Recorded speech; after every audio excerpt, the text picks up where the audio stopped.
Well, hello, you beautiful bastards. MMM is officially back. Holy shit. Stop getting sick. Or everybody stop getting sick, please. Well, me. Anyway. Yeah.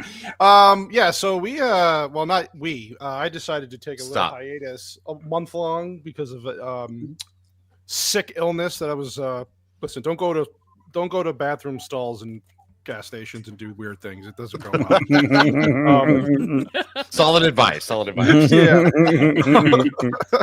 No. Anyway, yeah. So unfortunately, yes, I was dealing with a kind of annoying health issue. We're on the mend finally, but I couldn't go any longer without talking and doing this beautiful show with my co-hosts. I missed them. It was nice hearing the intro music back after a month. God damn. Yes, we are back. Very inspiring, sir. It is beautiful.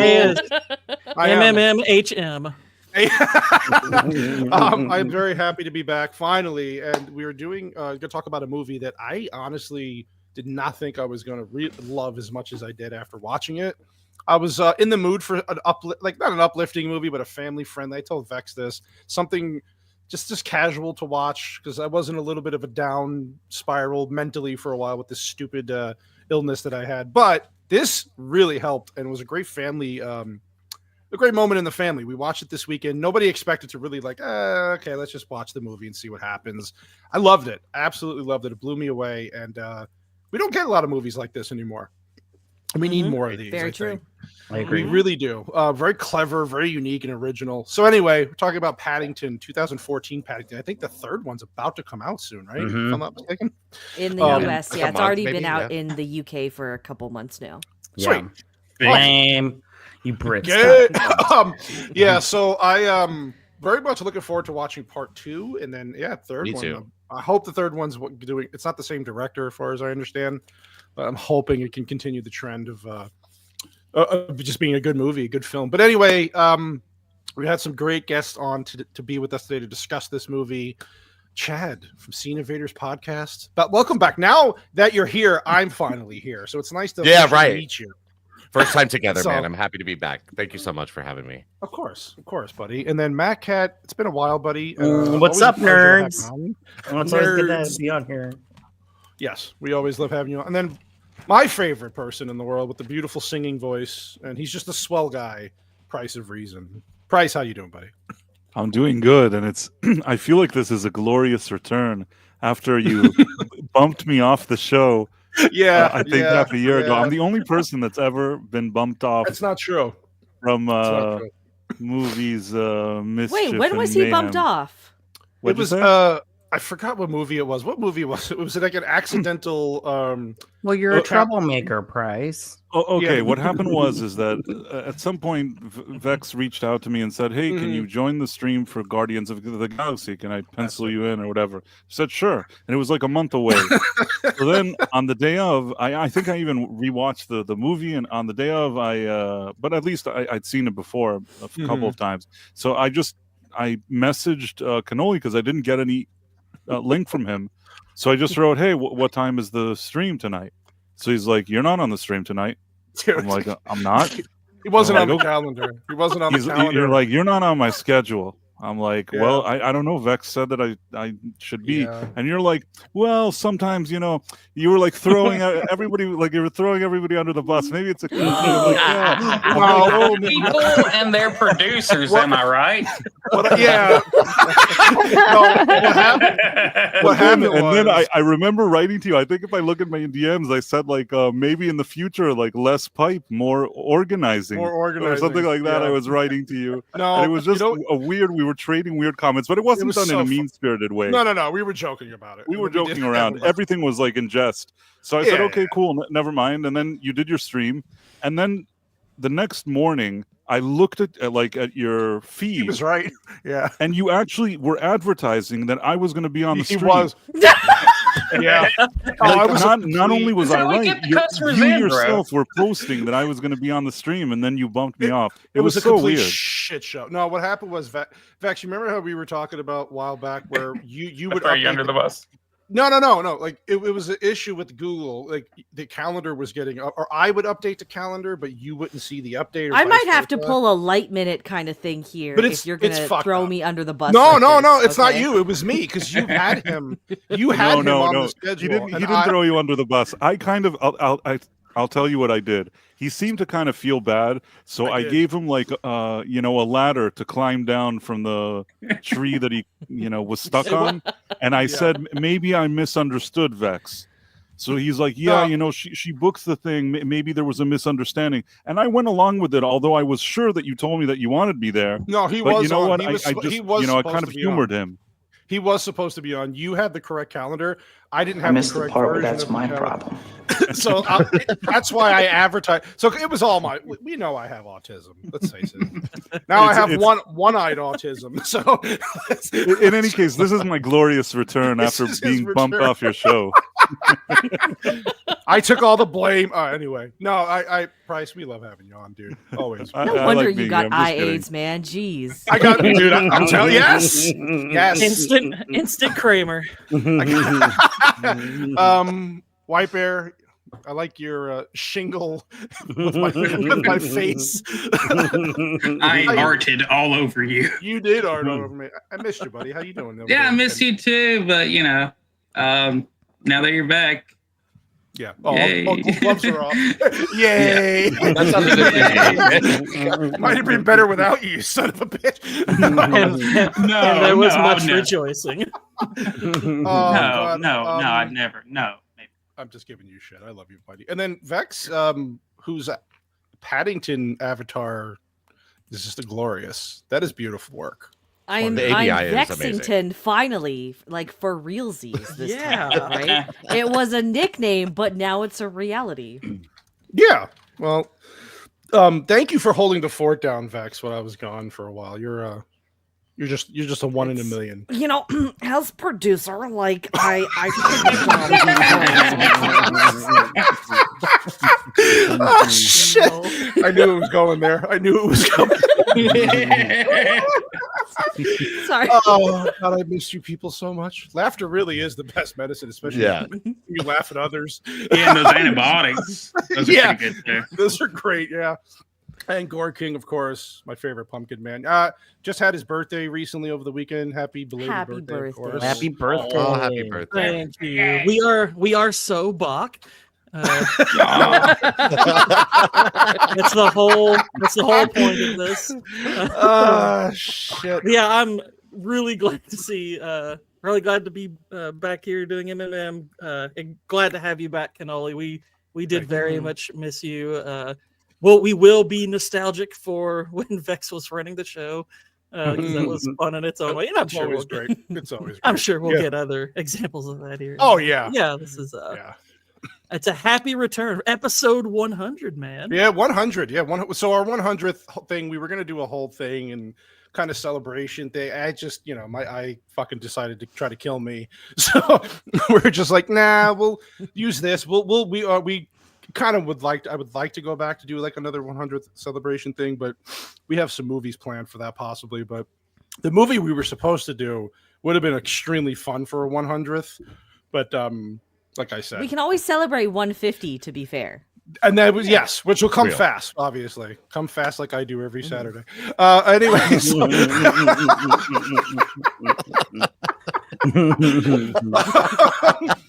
We are here to talk about the movie. Let's go ahead and I really, by the way, Vex, what a great idea it was, because again, I know we try to sometimes match what the algorithm's doing. I did not think I was going to like this movie as much as I did. So good for you for recommending it, because it was just fantastic. I was telling the guys before the show, it's not overly long. It's perfectly paced. Just great. And I love the opening. And like Gore King was saying in our chat today, the way they do these things with the storytelling is so unique. You don't see this anymore. Now the visual storytelling and the use of color, and like it was just fantastic. So real quick, Cannoli.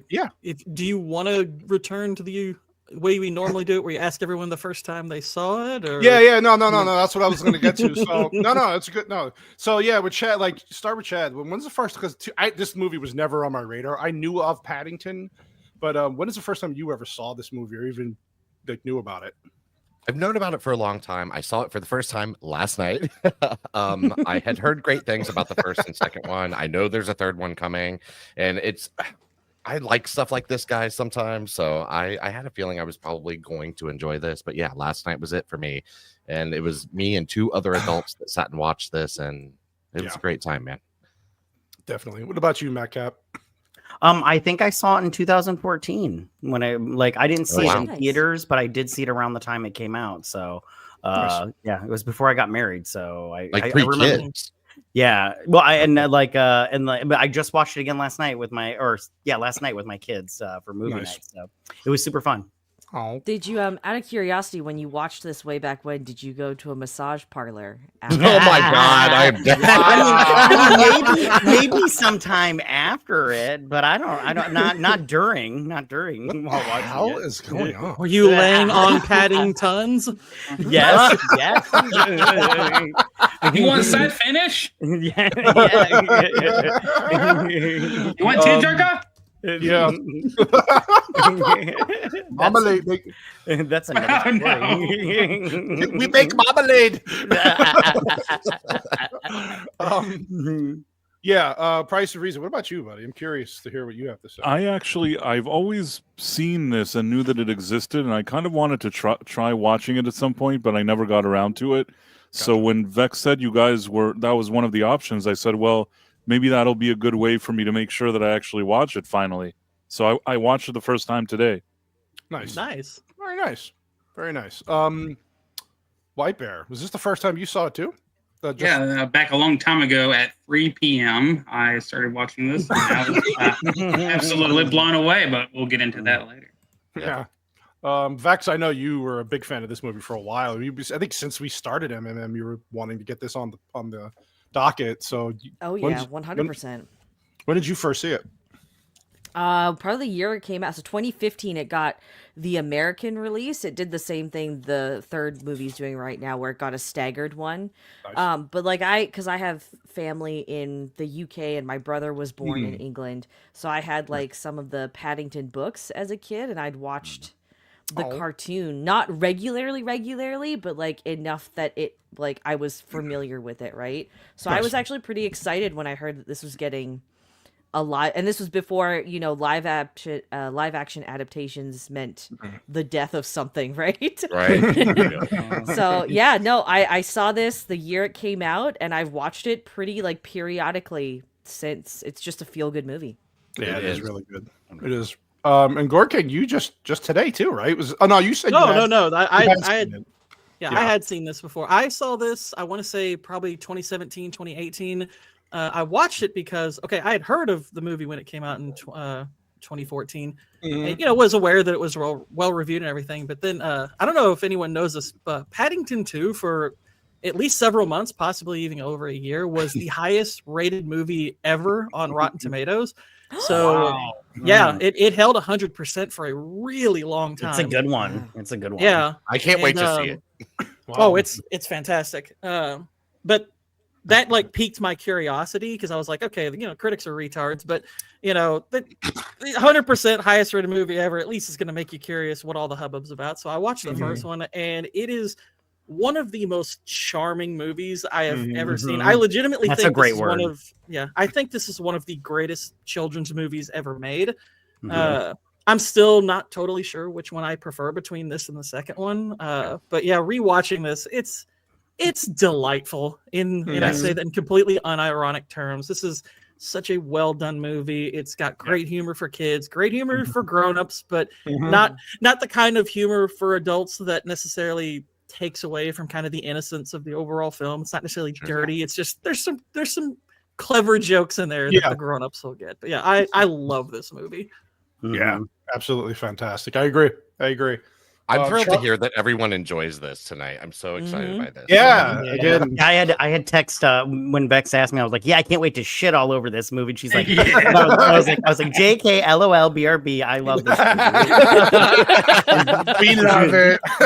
And she was like, "You had me scared for a minute," and I was like, "No, this movie is so good, it's so good." Yeah, this one honestly kind of exceeds the hype, I think. Yeah, and I kind of like it.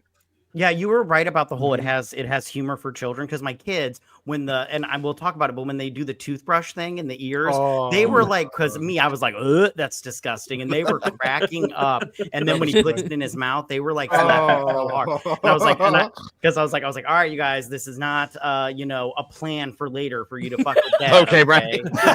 Let's try that at home. Yeah, because that's their thing. They're always trying pranks, and they're not pranks really. It's just them like, you check this piece of paper out, and then I'll open it, and it'll be like a picture of a poop, and they'll be like, "Ha, we got you." I'm like, your prank sucked and everything. But I'm waiting for the day that they fuck with my food or something, and then I'm gonna get mad because I don't like pranks. But yeah.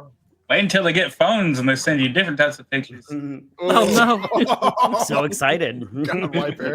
But yeah, again, So the movie starts off obviously with the main. Oh God, what was his name again? The main explorer. That was Montgomery. Clyde. Yeah. Clyde. That's it. Yeah, talking about how he was. He's part of this guild of like geographers, and he was tasked to go to the darkest Peru. Darkest Peru. Never just Peru. Always darkest. And I love how it starts off with the black and white and just him kind of doing his travels, and he finds the bear, and then from here it's like, the bear saves his life, obviously, and it's like, like you were saying, how charming it is. Like these bears are obviously really intelligent. Honestly, this is a great tone setter for the rest of the movie, because obviously, this being a movie about bears that learn to talk, it's not. You could very easily have made this movie to where everything else is totally grounded, but I'm really glad they didn't. This movie, it's got a sense of reality, but it also is very much playing with absurdity. A movie it kind of reminds me of is a Lemony Snicket. It's a similar type of absurdity. I would say this is a better version of that kind of absurdity, but I agree. This one really plays with that tone like just perfectly. Just like on the tone aspect, I always put this on the same tier as the first Chicken Run movie. That's what I think this matches really well. Same with like the Wallace and Gromit movies too. I haven't seen the last one that came out, but I find those three movies or three franchises to all be comedically on the same level. Yeah, and I love his interaction with them and how he's like, obviously they fall in love with marmalade, right? He finds that he's showing them what London looks like in this snow globe, and he notices how intelligent they really are, and I love how he gives them the names, like a name after an old boxer that he knew, and it was really interesting, and I love. You got Aunt Lucy, who I'm pretty sure is voiced by Imelda Staunton, who is, if you don't know who that is, that's Professor Umbridge from the Harry Potter movies. And Uncle Pastuzo is Michael Smith, who's Dumbledore from Harry Potter. Yeah. And then we cut right into the. He's dead though. Thanks for that. Great, thanks. And there's actually, there's several Harry Potter, because you also have, Julie Walters, who plays like Ron Weasley's mother. She's in the movie. She's fantastic in this. She is fantastic. She's awesome. Yeah. There's a lot of Harry Potter actors, which it's England, so. Yeah, of course, it makes sense. Yeah. I love how like they show how they've grown up, and obviously Paddington finds the ripe oranges, and he's excited to go back to tell Pastuzo, and they have this life in this tree. It's freaking, like you said, the charm is just overflowing, and immediately you're like, oh, you act like, we always talk about good writing, right, and how they set everything up. It's like within minutes of seeing these people, you're like, I love these people already. I already am attached to them. It's just fantastic. The atmosphere is fantastic, and how they love each other. It's like, and it's wholesome about being like saccharine and too much, right?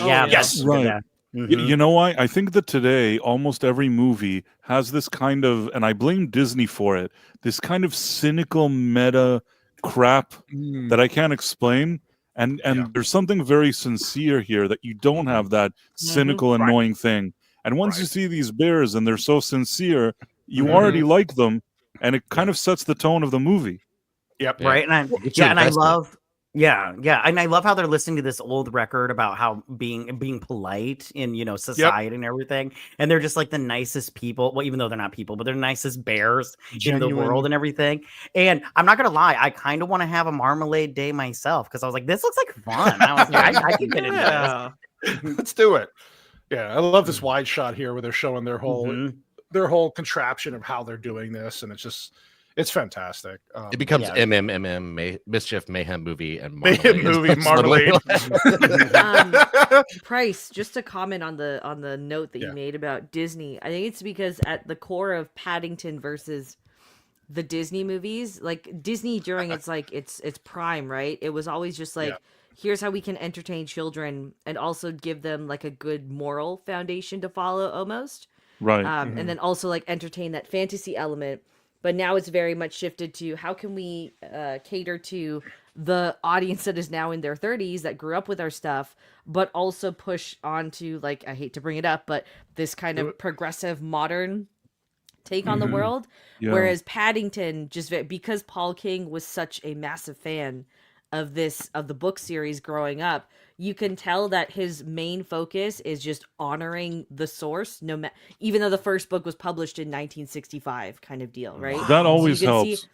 So there's someone who's passionate about the material and who just wants to do it justice, and it's not trying to sell you any more than it is, which is just it's a story about a bear finding his place in the world, and that world happens to be modern day London. Right. That's it. We're also lucky that he was able to make it and release it in 2014, because if they would have greenlit this project in like 2020, there would have been a bunch of nonsense. I feel I feel like everything that happened before maybe 2016, 17, you still get some decent movies. And then 16, 17, and I think history will show this, that the second we had like 2016, 17 until maybe now, most of the movies are just terrible. Yeah, there's a lot of I agree with you. And by the way, the line delivery from the various voice actors, like that part where he had the marmalade all over his face, and he's like, embarrassing, but very tasty. Like that's a very simple line, but the delivery makes that line genuinely funny. Great voice acting, right. And I love this is such an endearing way to open the movie. 100%, and I love this here, where this obviously is some foreshadow, about that's keeping the sandwich in the hat in case of emergencies, which becomes a running joke, and then a payoff at the end. I love the major joke. Plot point. Yeah, I love the running. Lots of good setup and payoff in this movie. Oh yeah. And then listening to the record, like you were saying about if you ever come to London, how to be polite and do this and this and that, and then so they're happy, right? And then you get this freaking tragic thing that happens where there's an earthquake out of nowhere, and poor Paddington. Well, he's not named Paddington yet, but we'll just call him that. Yeah, he's just. That was rude. That was rude. I'm just learning, Bear. But and you get this horrible earthquake, and they're trying to escape into like a what do you call this? Like a bunker almost. It's just a hide and. Uncle Pastuzzo just can't believe what's happening because he sees the home just disappear, crumbles, right? And he's just staring at it, and it's like, oh no, we're not gonna kill Pastuzzo. Please tell me we're not gonna do this right now, because I can't. I'm already like, what are we in? 5 minutes into the movie, I'm like, I can't take losing a bear already. I can't do this. I was watching with two adults last night, and one of them was like, every good like family movie has to end with like the death of the family. I hadn't seen this, and then I was like, damn, I wasn't even thinking about that. And then sure enough, here we go. Starts with it. Yeah, my kids. Sorry. No, go ahead. You go ahead. Finish what you're saying. Oh, my kids, they were just like, my daughter was like, is he dead? And I was like, well, and then when they pull up the hat, my son goes, he's dead. Like, right? He's dead, you guys. And I'm like, God. And the way, it's really sad how he comes out and he just doesn't see him. And when they look for him and they find the hat, and I'm like, listen, I'm already all fucked up mentally from what's been going on. Like Sassy's looking over. I'm like, no, my eyes just irritated. It's the shingles, man. It's the shingles.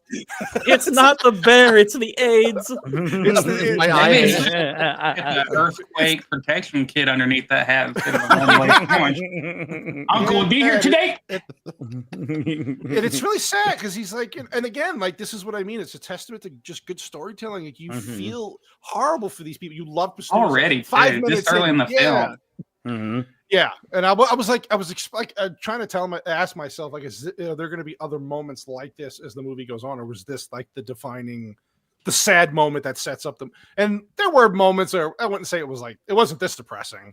There were moments, emotional moments, but not necessarily emotional, but not like this. Yeah, Right. Well, it's funny because a couple of days ago for a live stream with Pops, I watched the movie Arrival, which, if you remember, that opens with like the whole montage of Amy Adams and her daughter, and then her daughter dying of cancer. And the whole point of this scene is to basically manipulate you into being on her side. And you learn later in the movie that scene was kind of utterly pointless. It's just kind of there, so you'll remember it when it pops up later. It's very manipulative. By the way, if you don't know, that movie's wildly overrated. This one, wildly it's like overrated. You're so right. wildly overrated. This one, it's like this scene. Obviously, yeah, its reputation is basically all like first watch scores, I think. But anyway, this one's opening scene, obviously this one works. This is how you use a character. Yeah, right. They've set up all just in 5 minutes. They've completely endeared you to this family. The death is done with him basically trying to protect his nephew and protect his wife. It's tragic, but it pushes the story forward in a meaningful way. It's really well done. The only comment, if I had to be nitpicky, and this is probably my only comment really in the whole movie, why would the aunt just let him go? She's like, I think she said I think she's going to live. She's going to live in what they call the Bear retirement home. Yeah, because their home, basically, their home is destroyed. So it was a bit odd that she's just like, listen, I'm going to retire, and you go to London. I'm old. You saw those hips. She can't do much. She's out. She couldn't even get out of the tree without help. She's way past her prime, Bryce. She can't handle him. I see. All right. But the darkest of Peru. Yeah. And I gotta say, like, for 2014, is it just me? The CGI was pretty good. That's pretty good. Yeah. It's honestly a style that I think ages pretty well because it actually has personality. It's kind of the complete opposite of the 2018 Lion King remake. The characters actually are expressive and emotional, and it works. I agree. Yeah, it's great. Yeah, you must find a home in London. I like this. Yeah, and then she was telling him about the war and how, like, it's just great that all the marmalade, he goes with him in the suitcase, and then even here, like you said, look, he looks like he's sad, but he knows he's got to do this, and it's just fantastic. The hat, I love the hat. He killed me with the hat. I wanted to just grab him and hug him. So cute. It's like, God, oh, freaking bear. I love that. Okay, so you can count that easily. He's got 15 jars of marmalade. I love the fact that there's clearly way more than 15 jars. It's just another one of those nice little touches of absurdity. It really works. Yep. It's so funny. Yeah. And I like how he eats all of them, like, immediately. He's just like, I can't. Yeah, then marmalade is delicious. Okay, right. You know what? Yeah. This is so funny. And then they and then he gets caught in the mailbag, and they're just tossing. Yeah. So funny. I did laugh out loud when that happened because I forgot about it, but it was very funny. And then, of course, it's just the comedic timing is really good. Yeah, and then, of course, you get to see the Paddington station, which obviously you're like, oh, that's how he gets his name. Yeah, and then it's just so funny though. Like, he's just walking around and he's up talking. Nobody cares. And everybody. Yeah, nobody cares. They don't freak out. It's very much him walking into kind of a different kind of jungle. It's people who 100%. Yeah, and I don't remember who said it earlier or how they said it. I'm paraphrasing, but they said like it's grounded, but it's still got that little touch of fantasy. Like it's like you have a bear walking through a train station with humans, and the humans are just like going about their business like it's normal, but obviously it's not. Same thing when the Browns show up. They're just like, we have to help this bear, and I'd be like, get the fuck away from it, it's a bear. Oh, well, even when he first sees him, he's like, it looks like some kind of bear over there. He's probably selling something. Right. Exactly. Ignore him. It's so funny. And I love the little sight gag, and it's a sweet sight gag where they spot him and there's the little lost thing above him, and then it blinks on found. I was like, that's so nice. I love that. Yeah, it's pretty very clever. Very clever. Lots of good sight gags in this. Yeah, and I like how he pulls every time now the whole ongoing thing is when he pulls out the sandwich, the pigeons show up. Right. And he's like, and he's like, yeah, I'll give you a little bit here. He's like, fine. And then like he looks back up and there's like 20 other pigeons. Right. He's like, oh. Yeah. Sandwich, like Yeah. Well, once you give to one hobo, they all Yeah. come scattering, and you're just like, ah, shit. Yeah. And again, it's like because it's such his establishment as a character where you feel bad for him, like what's going to happen to him, and then you see the family walking by, and it's like a typical modern-ish family. Like the kids kind of like the daughter's kind of a pain in the ass, and the son, whatever. And then you got the wife who's like endearing and wants to help, and the husband. Well, you find out why the husband is the way he is because of the profession he has, which does make sense. Which I liked how they added that in there. He's just not a dick to be a dick. He's sure. It's his like that's his whole livelihood is to he's protected, right? You know? Yeah, he's very protective. I think in the wrong hands too, this would have come across. I mean, this clearly, in like some very slight ways, touches on sort of racism or xenophobia or whatever it is. And in the wrong hands, this could have become incredibly heavy-handed. Right. I was thinking the same thing. But I was like, it's handled so like nuanced and so smart, light. and sweet here and light that it's not like trying to hammer you over the head with some kind of a message. Other than this family, I don't see any other Browns in this movie. Yeah.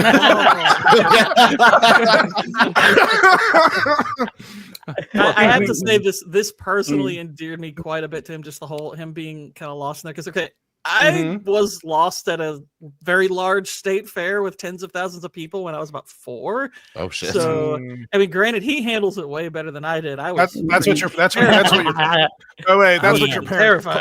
That's what your parents told you. You were lost. Get rid of that kid. Yeah, right.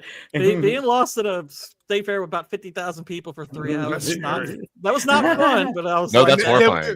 That's how the pumpkin yes persona. I'm not gonna lie, I'd pay to see that. Yeah. Oh, God. I was born a poor brown girl. I would pay to see your childhood trauma. So, and I love how you never share your popcorn. I was lost by the Indian fried bread. I was born with Tawnies. I love that he uses one of the lines from the recording from before on her, and she's just like, well, I don't remember what he says, but he says like it's quite rainy out there or some crap like that. I can't remember, she's like, well, yeah, it is. I was like, that is so charming is the best word for this movie in my opinion. But it was I was just like, he used that, and she's like, yeah, it was just really cute. I loved it a lot. And the use of color. The other thing I noticed is like, God, there's so many. Like the blues and the reds, and like they're very distinct, like in your face, bright, especially in the house when they go into the house later. Yeah, that house is amazing. Yes. Oh God, man, and yeah, it's like I hate marmalade. Did you know Baz like marmalade? It's like I love this whole. I think that's speaking on the color. Just like that's one of the things I really appreciate about this production is yes, like it's grounded in some sort of reality because it's a live action film, but it never tries to prove itself as this is a real story. It very much takes a lot of the color tones from the books and then the animated series on top of that to like this is a child's movie and it understands that it's a child audience. So everything is just bright and vibrant and like patterned or kind of wild in its own regard. Like when a good person shows exciting. up. Right. When a good person shows up, they look good. When an evil person shows up, they look evil. That's so true. It's I really appreciate that in the design. Yeah, and I real quick, I love how I don't like when people eat, but I love how Paddington eats. It's just so he's so funny. Cute. Yeah. He's just like shoving it all in his face. It's so freaking cute. It's like ridiculous. And he's like talking to himself like he's learning how good stuff is. Yeah. There's more than marmalade. Yeah.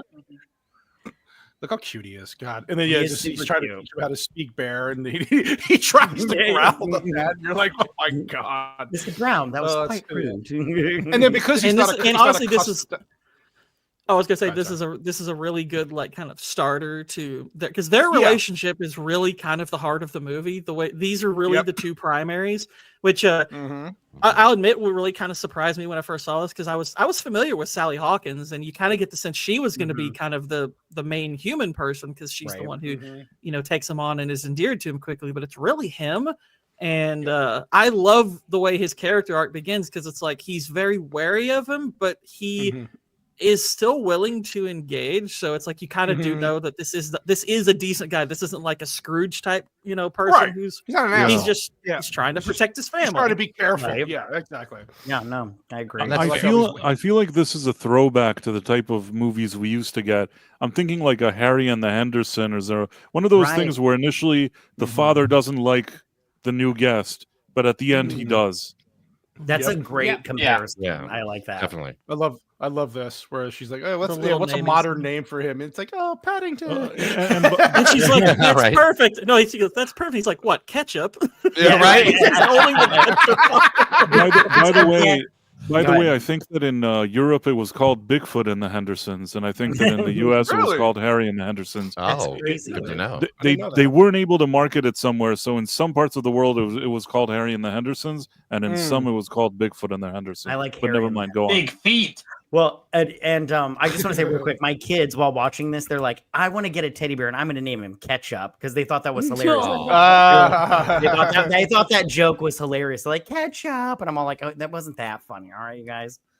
And I will say, as a like bear, that Paddington is a great representation of my people. He's very Whoa. Whoa. Chad just injected the message into this movie. Wow. Oh my goodness. Leave it to me, guys. Oh god, my shingle age just came back. Hold on. No. Yeah, and I love just his enthusiasm seeing London as he's driving. And I love these guys. I like when if you put like a group of like musical things like this into a movie, and it's throughout the movie and it's done well. These guys cracked me up with just what in the scenes they were in. My kids. I only know of two modern movies that do this. It's this and Rango. Rango does this a little bit. Does it a little bit. I think it does it maybe one or two more times than this. But I was like, why don't more movies try this when they're kind of done this way, where there's that little bit of absurdity and reality mix? It's a nice little touch. Yeah, it's good. Plus, my kids made me get up and dance every time they showed up, and I was like, "Oh, Oh. You're like, I guess I'll dance." Yeah. I want to just say the taxi adorable. driver creeped me out. I'm like, this guy has a weird look. Yeah. I don't like him. He's been on Doctor Who. Kids in the Hall, right? Yeah. Is that right? I got bad news, Matt Kent. There's two of him. No, gotcha. Well, He is I a don't like- twin. Oh, Oh, no, great! help. I was like, when he showed up, he's like, I should have charged more. I was like, you need to get the fuck out of here. You are creeping me out. If you've ever seen the Tim Burton Alice in Wonderland, Tweedledee, Tweedledum, this guy and his twin. Yeah, he was creepy there too. I don't like him. There's at all. there's a lot of just background characters that are played by everyone's a notable English actor in this. Like Super Hands from Peep Show is the wallet robber later. I was like, oh, I've only seen you talk about hard drugs and fucking bitches. This is really good to see you in here. That's a deviation, all right. I love London, how they showcase London, because I just every time I see London in a movie, I've never been, but it's like there's no other place like it. It's like a specific look and a feel that it has. At least I think so when I watch a movie, and it's like I hope to go there one day, but it's like when I see it, it's like I know this is London, and it's got such a specific look. And I love that. I love that about it. Yeah. Matt, you're 100% right. I've been to London a few times. You're in London when you're in London. It has a feel. It has a feel. Yes. Oh yeah. Yes. It has a smell too, but And it the has smell. It is true. Yeah. Thames River still run. I've been there 3 times, but I haven't been there in a while, and I feel like if I went today, I may not like it as much as I used to. Agreed. I I can haven't understand been that. since 2011 or 2012, and Probably changed yeah, a lot I'm since thinking then. when I last went, it was right before things really went off the deep end culturally over there. So Right on. And Can I have to- also go ahead? Go ahead. I was going to say, I think this house and the production design of all of this is so spectacular. It looks It's incredible. fantastic. Yeah, I was just gonna say one more thing about my kids. When they showed the house and they showed up the stairs, my daughter goes, "Why can't we live in a house like that?" And I was like, "Well, you gonna pay the bill, okay?" Yeah, you're right. Start a YouTube channel. Get popular. Yeah. I was like, I don't see. But you paying any it's a bills. very it's a colorful house, but yet it's still like inviting and warm. It's Yeah, it's yeah, a I great love it. design. It's like whimsical without being too much. It's just Yeah. charming. Right. Again, like that's the word for this movie is charming. Yeah. They make it Charming, feel yeah. like, I guess, with all the tones and everything, they make it feel like home. And Yeah. they Yeah, really yeah, they yeah. did a great job on that. So go down. Yeah, Yeah, and I love it. this how they're trying to explain to him like what happens to people like people Oh, like, or whatever. I was going to say I did people, laugh- but he's not a person. One But of yeah, one like- of the best jokes in the movie. Because I did laugh You out mean loud like at an this one. orphanage, and they show the little Yes, slash, and then they show it's more like an institution for young souls whose parents are sadly passed off. Zach, joke. you will say nothing, and you will like it. I'll find you in Vegas and I'll bury you. That's a promise. But we'll buddy. make you watch Paddington first. We'll make you watch Yeah. Paddington. And you're gonna love Yeah. it. Oh yeah. Yeah. Oh yeah, and he's you trying will to love explain to them about the explorer, who he is, but he doesn't remember any like really details, just that he was there a Right. long time ago. Yeah. And this, by the way, smart writing here, because it's like they literally they reason out. They're like, well, you don't know the name, but how many explorers could have possibly gone to Peru? Shouldn't Yep. be Right. that many. It's like, yeah, that's good, reasonable thinking. That's Yep. good Mhm. writing. Mhm. Definitely. Yeah. Something we're not used to anymore, unfortunately. Yeah. I love this here is like, do you have to use the facilities? And she's like, what the fuck are you It's talking like, I about, beg your woman? pardon. Can I say one Yeah. more thing about this house? It's I know it's so narrow, but at the same time, it feels so open because I just Yes. feel like it's so like right Yes. now, I just feel like that hallway is so big, but then it's got this huge space with that staircase. Yeah. I don't know. I really like it a lot. Staircase. It's No, I great. agree with you. Yeah, You're- oh, you're really, very the correct. house is kind of like a bit of a character. For Yeah. sure. Like It's the house kind of spectacular. it very Yeah. much reacts in a lot of ways to the And I various love events. because this guy is always thinking of risk. He immediately calls his insurance Yeah, company to get right. buried. Which is also a It's smart. smart. move. Yeah, It's a smart move. And then, like you said, even the kitchen, the colors, like everything, Yeah, just it's pretty distinct and great. pops out. But yet it's inviting, and you would just love to sit in that room, eat breakfast, and have all your meals. It's it's unbelievable.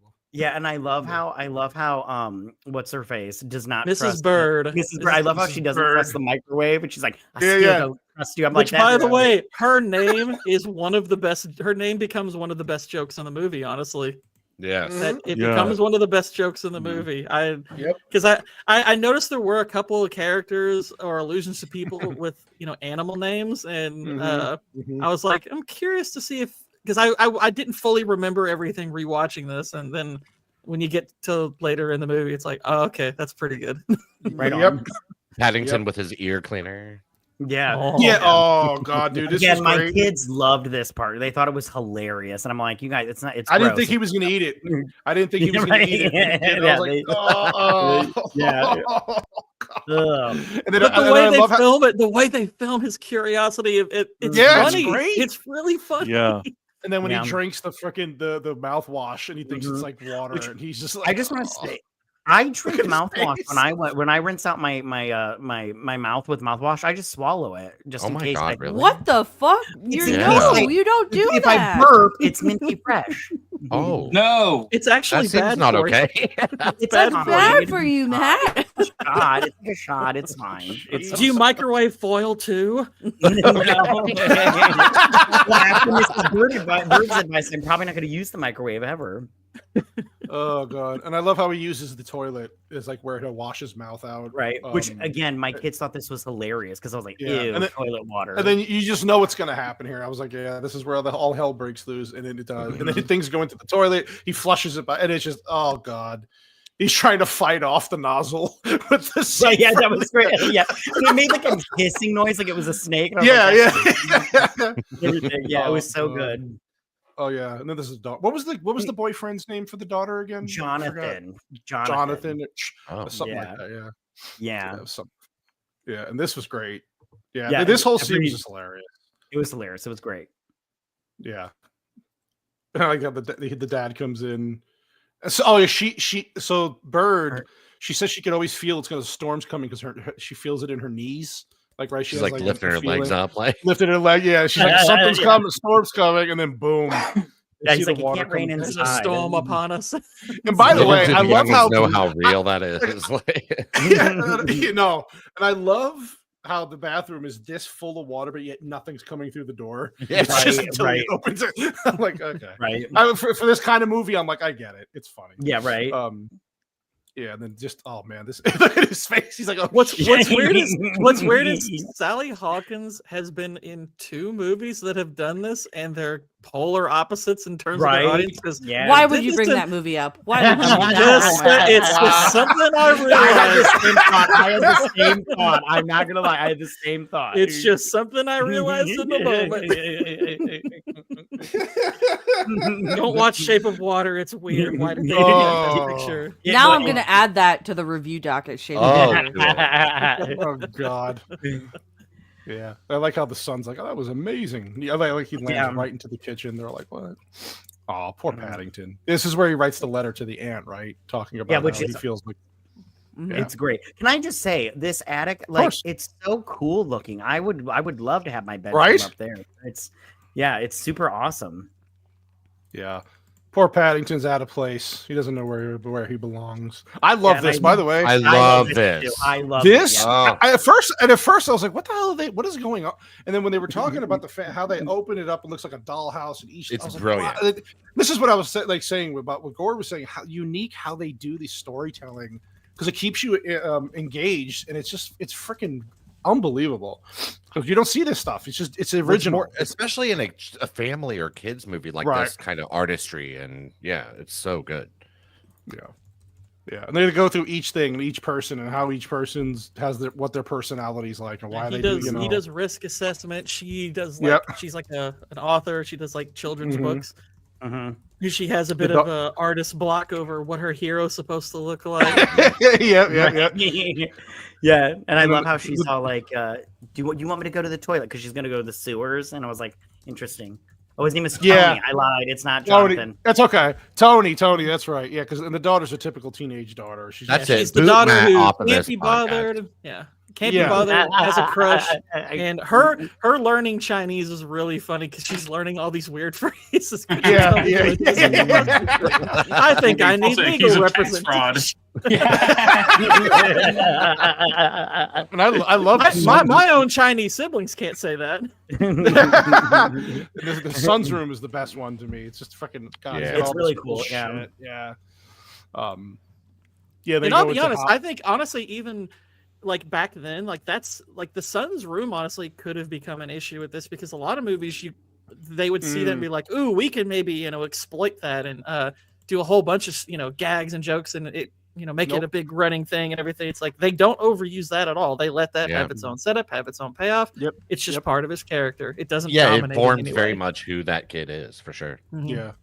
And they go through the story of how the kid broke his leg basically, and how that's why the dad's like, "Oh, you can't do anything anymore. You're just gonna." And then Mrs. Bird's husband was in the Navy, and she just like.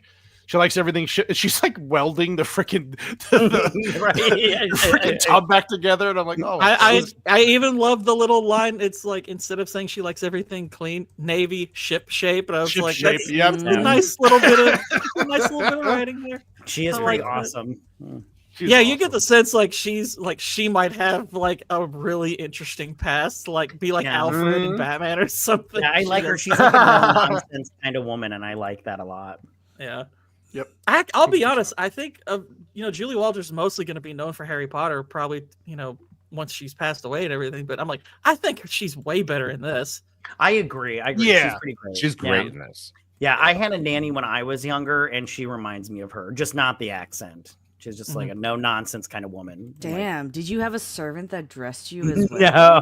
Okay. Wow. Wow. No, her name was Grandma Jean. I called her Grandma Jean. She was the best. Oh, okay. Okay, wholesome. My step grandmother's name was Jean, and we called her Nanny. So that's how my grandmother on my father's side was Grandma Jean. Right on. Aww. How uncreative we are. I know. And you're all white. It's all in the genes. Yeah, and then so this is where she tells him like she knows some like antique, some guy who knows about antiques, was it, or owns a shop or something? Yeah, Yeah. Antique shop. Yep. Antique shop that could help them. Yeah, yeah. So instead of like taking him to the orphanage like the husband wants, she's let's go there instead because Yeah, basically, like she gets the thought that the hat is something that maybe he could identify with a certain person, that kind of thing. And I love how I was a little bit curious. I was like, well, maybe you could look inside, see if the name's on it or something, but probably would have checked that already. That's what the marmalade sandwich is, Gord. God. Yeah. Okay, right. But I love how he sleeps on like the wood beams up top because that's where he's I love it used to. too. That was cool. I like that he didn't go into the bed and like because like it's like Gord's. They could have did this funny thing where he's sleeping on a bed for the first time and make it goofy. And it's like, nah, we don't need that shit. You just want to look outside. And then, I mean, like the weird thing is, like I do think if there's one thing I wished, like the only thing that keeps this from being like way up there is like a perfect movie for me. It's like I actually think the movie could have been a little bit longer, just not with like gags and stuff like that. Maybe add a little bit more to a couple of the characters, but but they didn't overdo the joke stuff. They didn't go spot on. They didn't go for the easy laughs. Yeah. Like usually there's a little more sophistication to the humor. I mean, it's for kids, but you know what I'm trying to say. They didn't go for the dumbed down gags. It's just it feels always like a little bit more witty or something. Well, when Nicole Kidman appears on screen, I was unreasonably excited because I forgot. I was like, what? She's great. And you know what? I want to say something, but I don't know if it's PC to say it. You're on the right show, buddy. Like it matters on this show. I think that this is probably the final moment in time that Nicole Kidman just looked pretty good without them doing all this other. Yeah, I mean, I'm not trying to judge her or anything, but I feel like that's not a hot take. Judge away. I feel like right after this movie, she ran to a plastic surgeon. Yeah, you're right. And never turned back. She looks weird. That's freaking sad, you know? But here she doesn't. Here she looks the way I amazing. Remember her. Yeah. Yeah, she does look great. I think she looks really hot. Yeah, I would trade 3 of you for her. That's fine. I trade you for her too. Okay, right. Oh God. Yeah. Then you find out she so she works at the Museum of like Natural History or something. She's a taxidermist. So they find she's a monster. She's She's basically like the one family movie I could kind of liken this to in terms of its story is probably something like 101 Dalmatians. She's basically the Cruella de Vil. Yeah.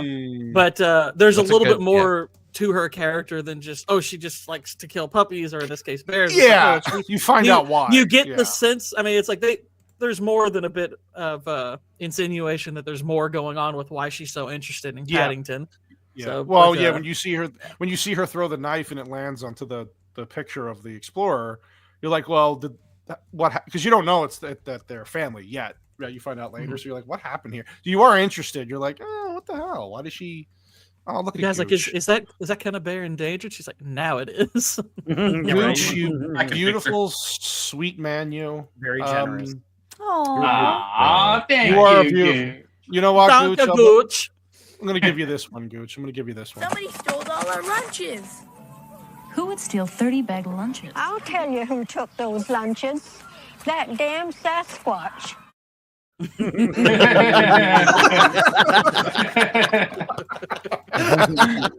That's a new one. Nice. Thank you, buddy. Thank you. Very good. No, we've had that for a little while. I just found it. Because they rearranged everything. I got to add a few more. I'm thinking of adding some of our favorite face-off clips that we love so much that we always. I think Whitey made one today that we should add. Yeah. Oh yeah.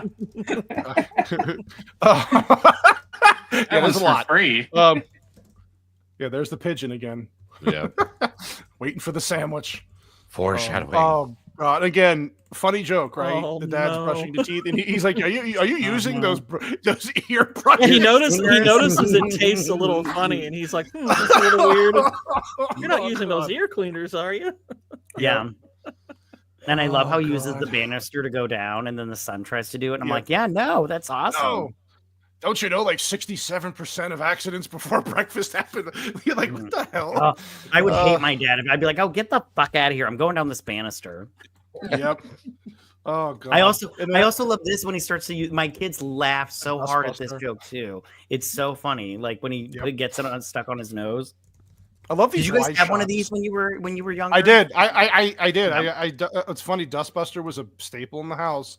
Yeah. And so when I saw him bust it out, it's immediately we were like, oh, Dustbuster. Who doesn't remember? Right. Dustbuster. But I love these wide shots that they do in these rooms. Like, look at that. It's something so subtle, but it looks so good. It's like It looks like a page out of a kid's book. 100%. 100%. Oh, yeah, what was so they're eating breakfast or whatever, and they're trying to figure out what to do. Oh yeah, she's like, is this where she goes? Well, I have to clean myself. I have to take. What was it? I have to clean myself up. Yeah, and she's he like, licks I have her to face. clean my face, and he licks her face. Better? Better? That's like, even these like that could easily be just an easy laugh joke, but there's just little touches to make it even better. Like him, that sweet little look. He goes, better. Yeah. It's so great. Oh god, and this is where the neighbor, the nosy neighbor. What the hell was the neighbor's name again? Curry. He calls the he's Mr. Curry, and he's Curry, also Mr. Curry. He's also the Mr. doctor. Burry. Yeah, That's right. Peter He is the Capaldi. doctor. Yeah, he was good in this. Honey pot. Yeah, right. That name. That name. I love, that's one of my favorite jokes in this movie is her being nicknamed Honey Pot. I'm like, that no one is likely to get what that means. But I'm like, that's fantastic. Yeah. I get it, and I love One for I the love this adults. Yep. And I love how he just stands in front of the people as he starts dancing a little bit. It's like these little subtle things because he's happy. It's like, oh god, it's so good. It is good. Yeah, so they're going to the trains. I like how he's like, there's thieves and people who murder you. And he's like, stick with us. And it's like, okay. And these little gags about him he can't get the machines to work. It's pretty goddamn funny. Oh, God. And I love when he reads like the rules and one of them. Well, after it gets there. I'll let you wait until you get there. You ever notice like all the posters? Yeah, like importance of being earned. Damned by despair.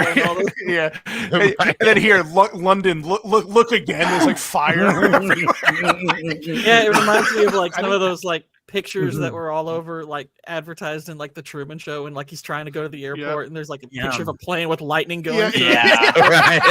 This could be you. It's a great travel agency. Oh. Yeah, and this was funny with him trying to use the escalators for the first time. Yeah, I love this. Stand on the right.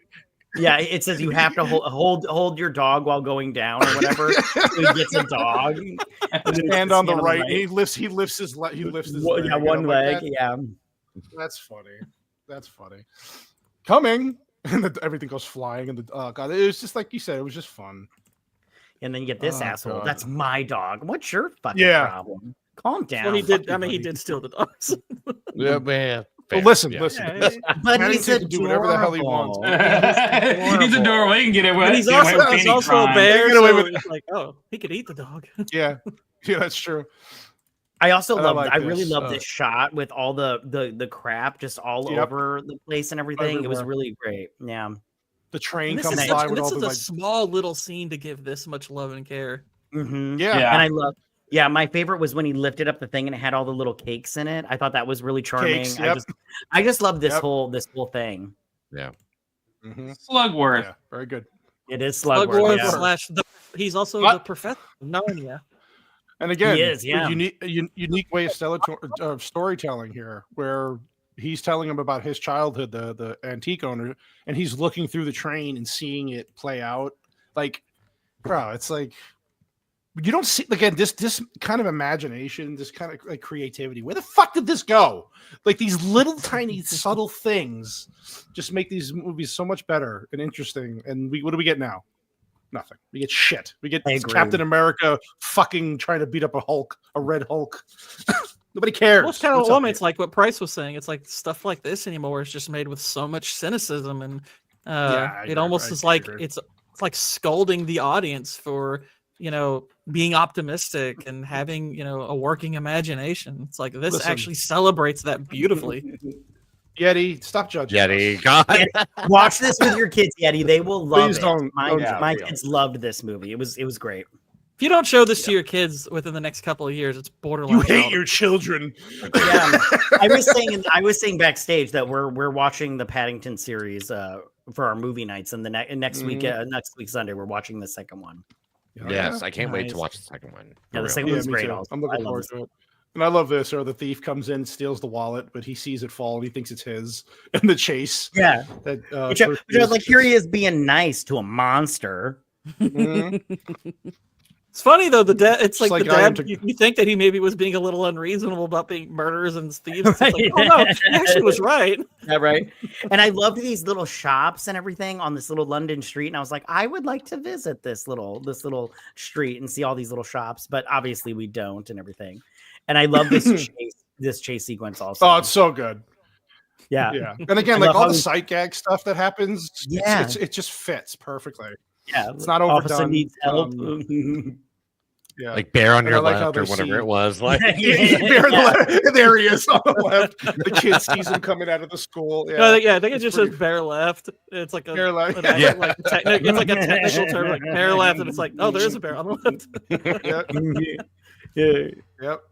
He has all these wallets that pop out. And he's like, "Oh, hey, Judy, you know that bear? No, but he's cool. Oh, that's Tony." Tony's like, "Oh, that's cool." He's like, "Yeah, that's Paddington." You know that bear? She's like, "Oh, he's like, he's so cool." Yeah, like, he's kind of like my brother, so you know you should date me now. I'm something of a bear myself. Oh God, yeah, and there's the marmalade sandwich still in the hat. Yeah, so he does get some information for him, obviously, and this part was kind of funny. They're going through like all the nutritional information on the Oreos. They call them which Oreos are bad for you, but those are my vice. I fucking love Oreos. Oh, they're so good. Oh, of course. Yeah, they're so good. Only eat 6 at a time though. Yeah. So Nicole Kidman. I actually explained to somebody the difference between objectivity and subjectivity with Oreos. Oreos are good. They're not good for you. They're subjectively good. They're objectively bad. Yeah, right. Oh, I kind of get it now. I would say though that they're objectively good. I don't know anybody that doesn't love Oreos. Oh no, I mean they're objectively bad. I don't like Oreos. What? Fuck? We're talking about her the from cookie. this We're shit. talking about the cookies. Yeah,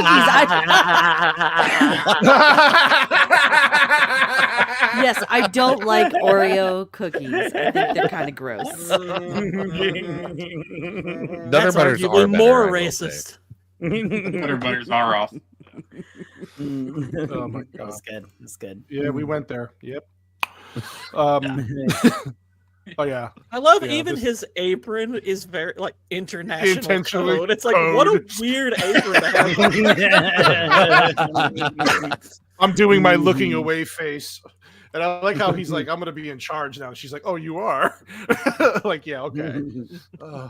It's kind of funny, man. And this is where the daughter kind of embraces him now, like a little bit, like, oh, "I'm so sorry, it wasn't nice." And Tony My likes boyfriend's you, and I into you, like so Tony. now I am too. Like, Yeah.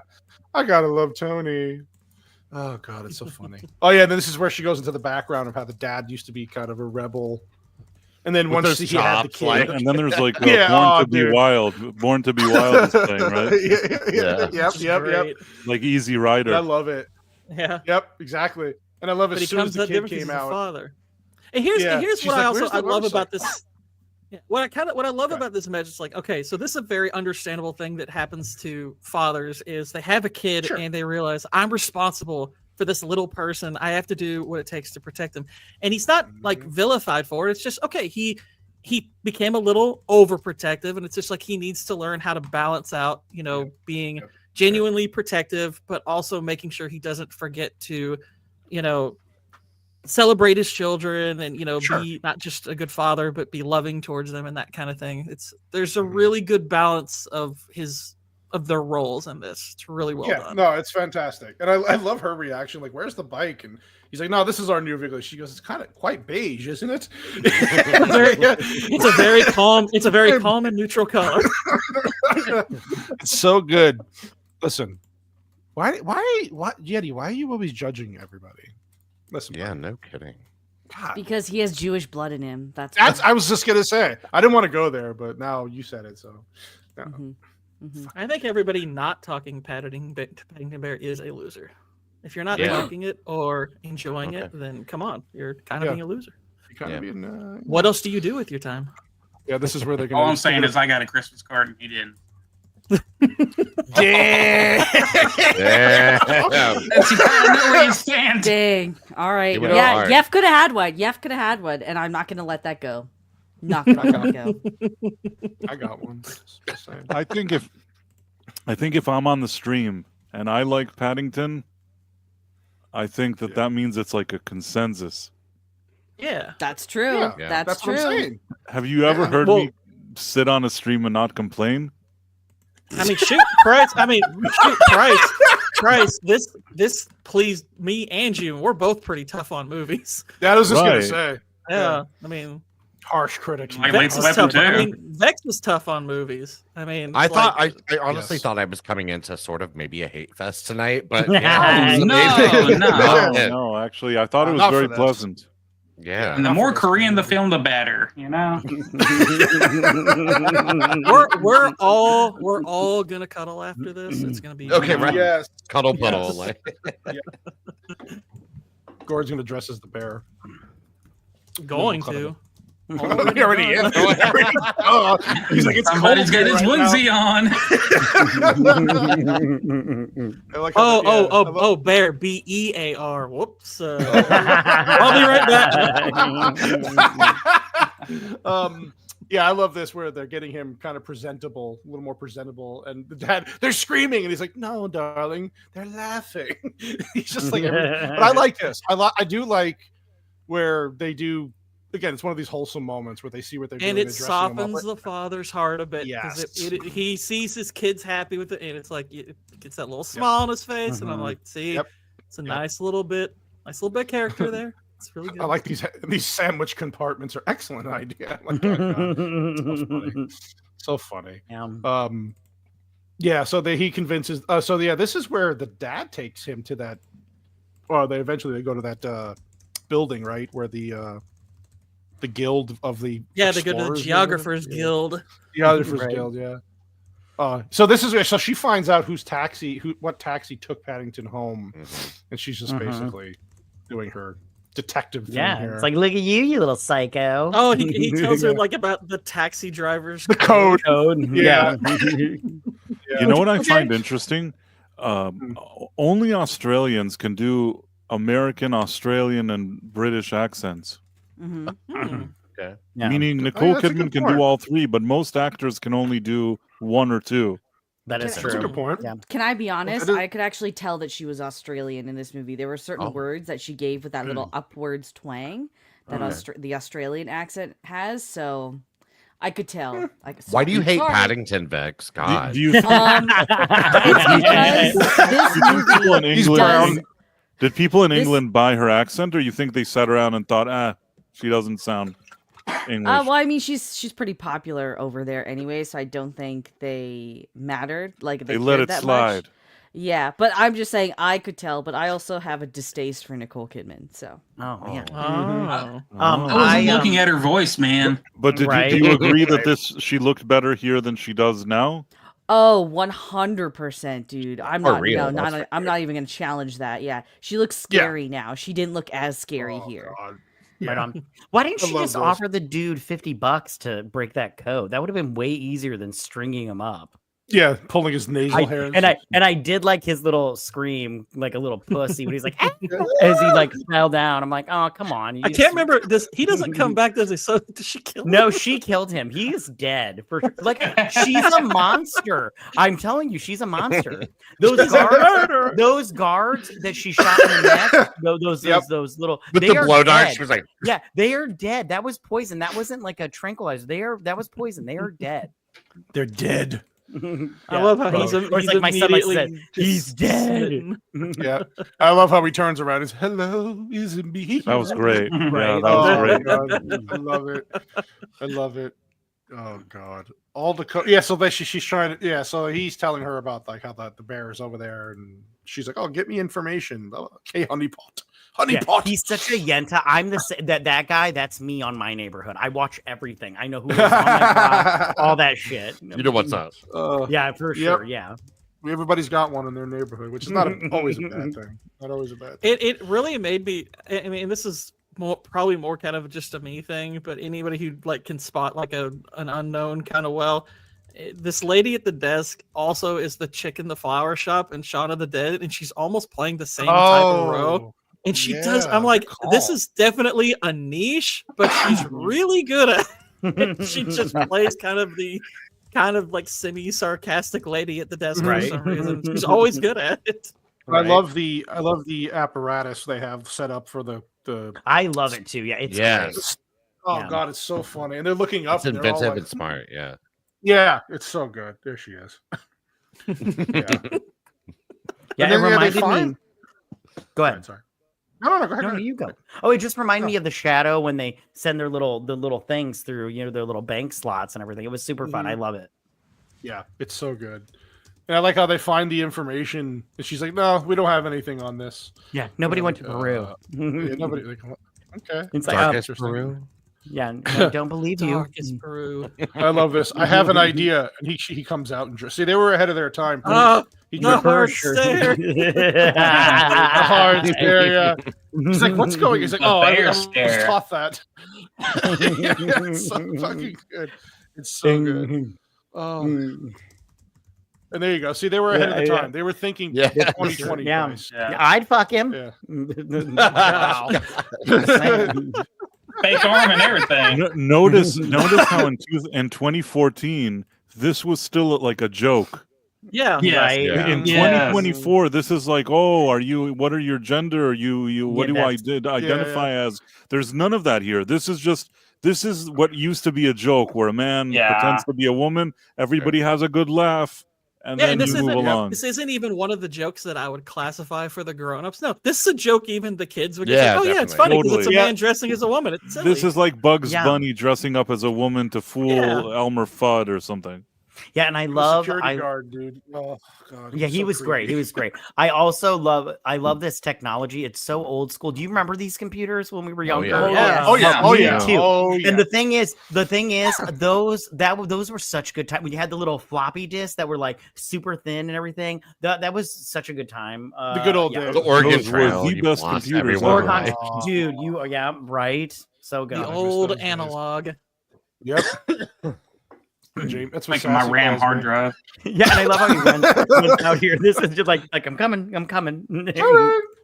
Yeah. I like how he figures out how to use the computer. Oh yeah, where's your mole? He's like, oh, I had it lasered. Yeah, I lost a lot of weight. And you grew your arm back, and it's a fake arm. It's a fake arm. Yeah. And then he's poking him with like the needle on his match, and he's having to fake it, not doing anything. Right. Oh, God. Can't feel a thing. Well, I'm just gonna go off to the toilet. We got ones in the chat. Nice. It's so funny. Yeah, I think this is where they find. Well, this is where they find a tape, right, or the video, right? Doesn't he find the video film? They find the. But his sandwich gets stuck. His sandwich gets stuck in there, and all the little things start popping. As it does. Yeah. It's marmalade. Yeah. Stop that sexy woman.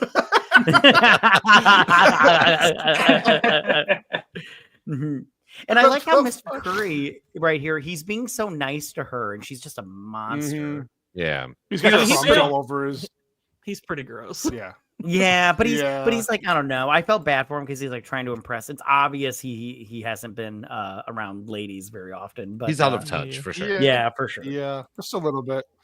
Yeah. So she's like, basically just go to the massage parlor, get some human interaction, and get your padding. Yeah. Some I like this part too. Yeah. Another clever way they did this here, where they're looking at the movie, and he's goes through the screen to it was great. I love this part. Oh God, it was so good. It was so good. You feel kind of bad for him here because you're like, oh, this is home and it's gone. Yeah. Yeah. Well done. Yeah, it gets a little teary-eyed. And I'm like, no, it's the shingles again, honey. It's the shingles. Yeah, no, I love this part. It was great. And kind of manipulative in a way, but like without bashing you over the head with being manipulative. Yeah. I wouldn't even call it much. manipulative. I think it's well earned. Yeah, I mean, true. It's not doesn't go out of overboard. place or anything like that. It's very It's well just earned. emotional. Yeah, and it doesn't go overboard. It doesn't go too long. It's like it's just Yeah. enough to kind of make Yeah, it's so good. Yeah, and then this is oh god, yeah, he arranges his stationery. I have a feeling this would be Gord King. do you? I assure you, it's the opposite. I know where everything is, but I definitely have to move Not stuff put together. to get it. I gotcha. And I love how but her freaking vacuums, dude. They all they all have different names. Yeah, that's got to be a British thing with the little face on it. Because if we have that over here in America, I've never seen it before. No, I'd fucking kick the thing out of my house. I've seen them, but I literally it was told, I got this in England or something. It's like I've seen one like that before. Yeah, this is where she's learning how to speak bear, and he's like, wonderful pronunciation. Right? Yeah, she's just fluent off the bat. Sounds like gobbledygook. And like wonderful pronunciation, but I didn't think the N-word was allowed. Wow. Yeah, and it just shows you like how he's melding into the family now, right? He's been there long enough, and it's like he's getting like it's just oh god, it's so good. Well, he's they all have up at this point. 100%. And so they all have chores to do, and they're like, he's like, I'll be home alone. I think I got the hang of things. Oh no. Right. Oh no! You just know. Oh yeah, there's gonna be some shenanigans happening. Honeypot. Yeah, she's like, get to the fucking point. What do you want? I'm gonna kill you. But no, I legitimately laughed out loud when I heard her code name was Honeypot. I was like, that's a good joke. It is a good joke. And this year, it was great. And then this year, he's like, what did he say? I have pickles, and what the hell did he say he had? He's like, I don't remember. I have pickles and sandwiches or some shit like that. She's like, what? And they're like a week off, but it's fine. They're still fine. Oh god. Yeah. And my kids. Sorry, my kids during this part, they were like, "He is wasting so much tape, Dad." Because that's what I tell them. I'm like, "You're wasting tape. Just pull off a little piece." And they're like, "He's wasting so much tape." Dude, Dad will tell you were wasting tape. Oh, right. It's so true. I just love it. How you can't get it off of him. Right, I love it too. It's great. And I love her little contraption. Yeah, right. And I love her little contraptions when she's doing her Mission Impossible moment. Mission Impossible. There's a couple of allusions to Mission Impossible in this, and there's about 3 or 4 funny movie references in this. Yep. I'm surprised. I mean, didn't she need? I don't know if to say she needed clearance from Tom Cruise, but the theme song. Yeah, they did that for sure. She needed the clearance for the theme song. Yeah, right on. And I love how he's like an elephant, and I'm like, it does look like an elephant. The part that she comes down from the ceiling, it's kind of like that first Mission Impossible movie when Tom Cruise is coming down. CIA. Yep. I wonder, are they still on good terms or? I possibly don't they have children together? They adopted some kids, but those guys sometimes seem strange to me. I don't fully understand what's going on. I would hope that they're still allegedly kidnapped. Nobody knows. I would hope that those adopted kids, they talk to them, but what do I know? Yeah, they're probably like, we got a divorce. We're going to give you back. Yeah, it sounds stupid. That's what I was thinking. And you were too. Yeah, I'll bet if you like go into like one of the churches of Scientology, like Paddington's like the mascot. That's what they had to agree to. He's the lure for the children. I just love how he's setting the oven on, and eventually she gets knocked out. And then, it's kind of funny. And then eventually gets up and gets out. But yeah, like. Of course, you knew something bad was going to happen while they were gone. It's just obvious. And then, even the mom here is like, tell me the truth about what really happened. Because she's like, I don't know if I believe you. People are coming in the house and they're trying to, So, well, yeah, because he doesn't know how to. Yeah, he doesn't know how to properly explain what he saw. The masturbator look like. He said an elephant with a snake's body because of the snake skin thing she was wearing. He doesn't know how to properly explain it, and they have had no interaction with this woman, so they're not even aware of her. So yeah, but a small piece of me goes Paddington. I feel like he's proven himself that he's not like a liar. Like he's just not like a genuinely like horrible person. Like he's he tells the truth by default. Like even if he doesn't, know what he's talking about, he's still telling the truth. And I did feel like they kind of should have like given him a pass on this one, and maybe they did. I didn't see it. Well, and then even the dad being who he is, like even though he's warming up to him, he's like, well, we got to think about protecting the kids, and we can't trust him because we think he's lying to us, and he's still a bear. So it's like, and that poor Paddington is just listening in. You're like, oh, look at that sad face. Yeah. Still, his room is so cool. That attic is sweet, man. It is cool. Mm-hmm. It is cool. It is cool. Yeah. Then this is where he goes out on his own. He's trying to find Montgomery. What the fuck is his name? Montgomery Clyde. Yeah. Every Clyde in the city. Yeah. I love this part. With the soldier, I love the this soldier part lets him into the thing. It's pretty funny. Yeah. He has his own sandwich. It's so good. Oh, poor Paddington. Poor Paddington. He's having a sandwich. He's got like a drink. He's got a canteen. Pretty funny. Pretty clever. Oh, then he's sleeping on the that's true London probably right there. A lot more of that. People sleeping on benches. Yeah. That's just the Democrat cities as well, right? So. Yeah, right. yeah. Very true. Very true. Very true. Yeah, and then so this is where they're like, they basically like, we got to go find Paddington. The dad that little letter is heartbreaking. It is. Just to like throw in there, the film up until now had been incredibly like vibrant and bright. And this is the first time that the backdrop takes a dull tone because now something is missing from. Even you can see the plant on the table is like wilting a little That's bit. a great. Yeah, that's a really good. It's a great call. Yeah. Good observation, because it's true. I noticed it right away. I was like, "Oh, where'd all the color go?" I'm like, "Oh, Paddington's not there." Oh, yeah, look at it. It's drab and just very dark. And I mean, I know the house is sad. All the pictures are now crooked, and you're starting to see like all the damaged stuff. It's like, the house and the color in the film itself. It's sad. It's a good. And I'm sad. It's reinforced just by this little line. Just that little bear needed you as much as you needed, like this family. That's just like, oh, oof. Yeah, it's good. It's really. I love this here where he's going to all the different apartments and they're mapping it out for you. It's like very smart. Yeah, poor little cute pet. It's all my Sassy was saying. I want to adopt him now. I'm like, he's not. Hang on, go back. This little exchange with her and this person is. So he's a bear. But there's not much to go on. And he's a bear. There's not much to go on. That'll never stick out ever. That was good. I thought the same thing. Yeah, that's good. And with the straightest face, not much to go on. Yeah, like just like there's a bear. Okay, wrong bear, Nadia. Well, thanks, Nadia. I wanted to take note of something else that happens kind of in this period of the film. Up until now, you've had like a lot of like close-up, intimate shots of Paddington as he gets used to like his new surrounding. He's very much the central focus of a lot of shots. Yep. And now instead, whenever he shows on screen while he's looking for Montgomery Clyde, it's all of these far-off shots to really like emphasize how alone he really is. He is London. isolated. That's a good catch too. Yep. Yeah. Yeah, and even this scene here with the tree where the father's like, "Oh, well," the wife's like, "Yeah, we have. In case you care, like we haven't found him yet."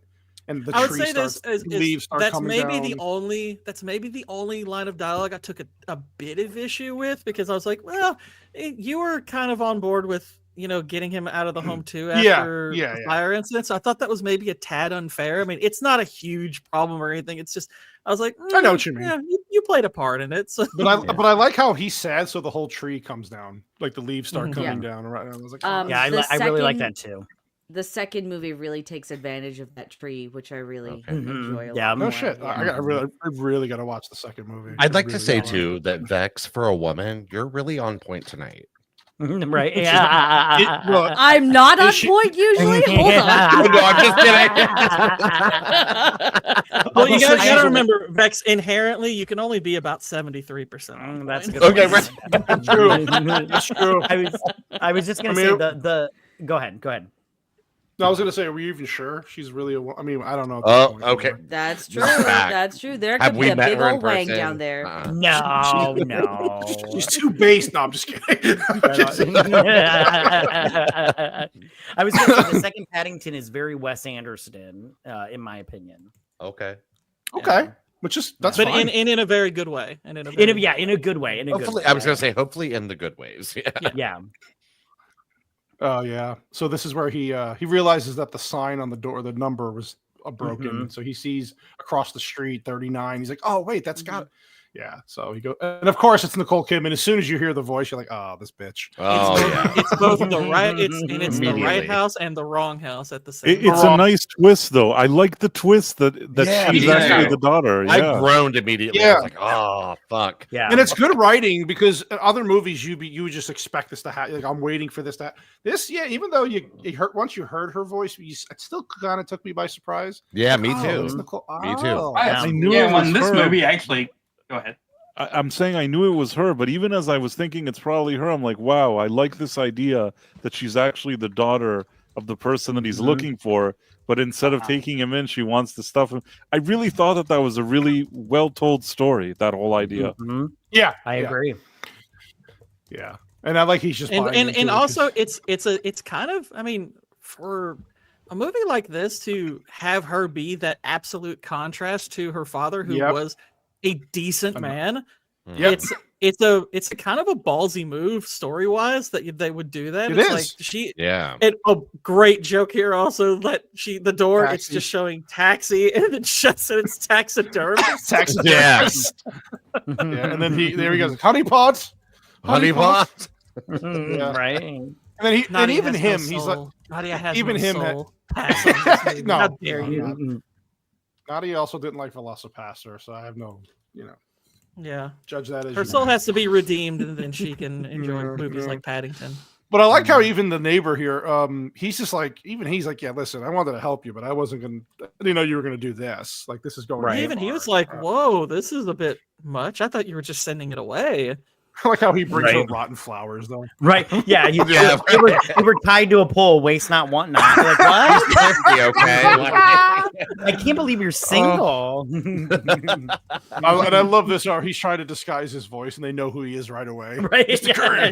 Oh, hello, Yeah. Mr. Curry. No, No, this is Mr. Burry. Yeah, and he's like, it's Mr. Curry doing a weird voice. Yep. And then they obviously he tells them what's going on with the bear, and then boom, they're all like, "Let's go get Paddington." Yeah, and I love how this changes into like a rescue mission. It's so good. Yeah. Yeah, and I love this. He's like walking by all these things. And he's like, "Oh, hello." Yeah, right. Even talking like to them. like depending on the region, like that gets to the kangaroo, Yeah. good day. Like he's Good from day. Australia. Yeah, because he just like trusts this woman because he's just like, oh, I found a new friend and she's gonna help me, and he's just so loving, and I was like, oh, I feel bad for you, Paddington, because she's gonna murder Mhm. you. Mm-hmm. Yeah, but you get to learn her backstory here. Which is- Backstory is here, cool. yeah.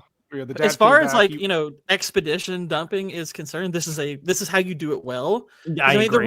there really isn't an agreeable spot before this where you can really give her backstory. I agree. Yeah. I agree. Like, so I think this is a good spot for it. Mhm. It's Yeah. it's like one of those instances where because they always spoil this shit too early, right? It's like the Right. monster movie where they show you the monster at the beginning of the movie, and it's like there's Mhm. no tension. So I liked it here. Also, this entire exchange is so like quintessentially English. Like Yes. even when they despise you, they do it in the most Yeah, polite yeah, way. yeah, now we're going to turn our backs on you. Oh, you're back. Yep. So Dishonor essentially, you. because he went to darkest Peru, he was supposed to get a sample, but he liked the bear so much that he didn't want to. Yeah. Yeah, And like- so they're just like, okay, well then you're no longer here. Give us the the coordinates, and he refused, so they kicked him out of the Explorers Guild. And his daughter, surprisingly, was so diswrought by that it turned her evil, which is crazy. That is so crazy. Maybe he like had a little genuine integrity, and because woman, she turned against him. Right. So like, I kind of like, for me, like, just this is maybe just a little bit of an issue in the writing, because like that's a gap that you like that you don't see a narrative normally jump. Yeah. But like, even again, it's not a huge deal, right? Yeah, the agreed. story still does what it needs to do. Wait, what's the gap? Mind the gap. No, it's just that like, because her dad got kicked out of the guild for being a good person, that turned her evil. Like, she wanted to make things right and kill the bear because it was I mean, I think that she was trying to make it seem like she had a tough childhood, that her father had this petting zoo, and you see this flashback of her standing around miserable. So the way she sees it in her mind, she had a sad childhood because that guy wanted to do the right thing, and if he just did what he was asked, everybody would shower them with glory and she'd have a wonderful childhood. That's what I think they were going for. That's still the wrong intent, though, because the intent is still selfish.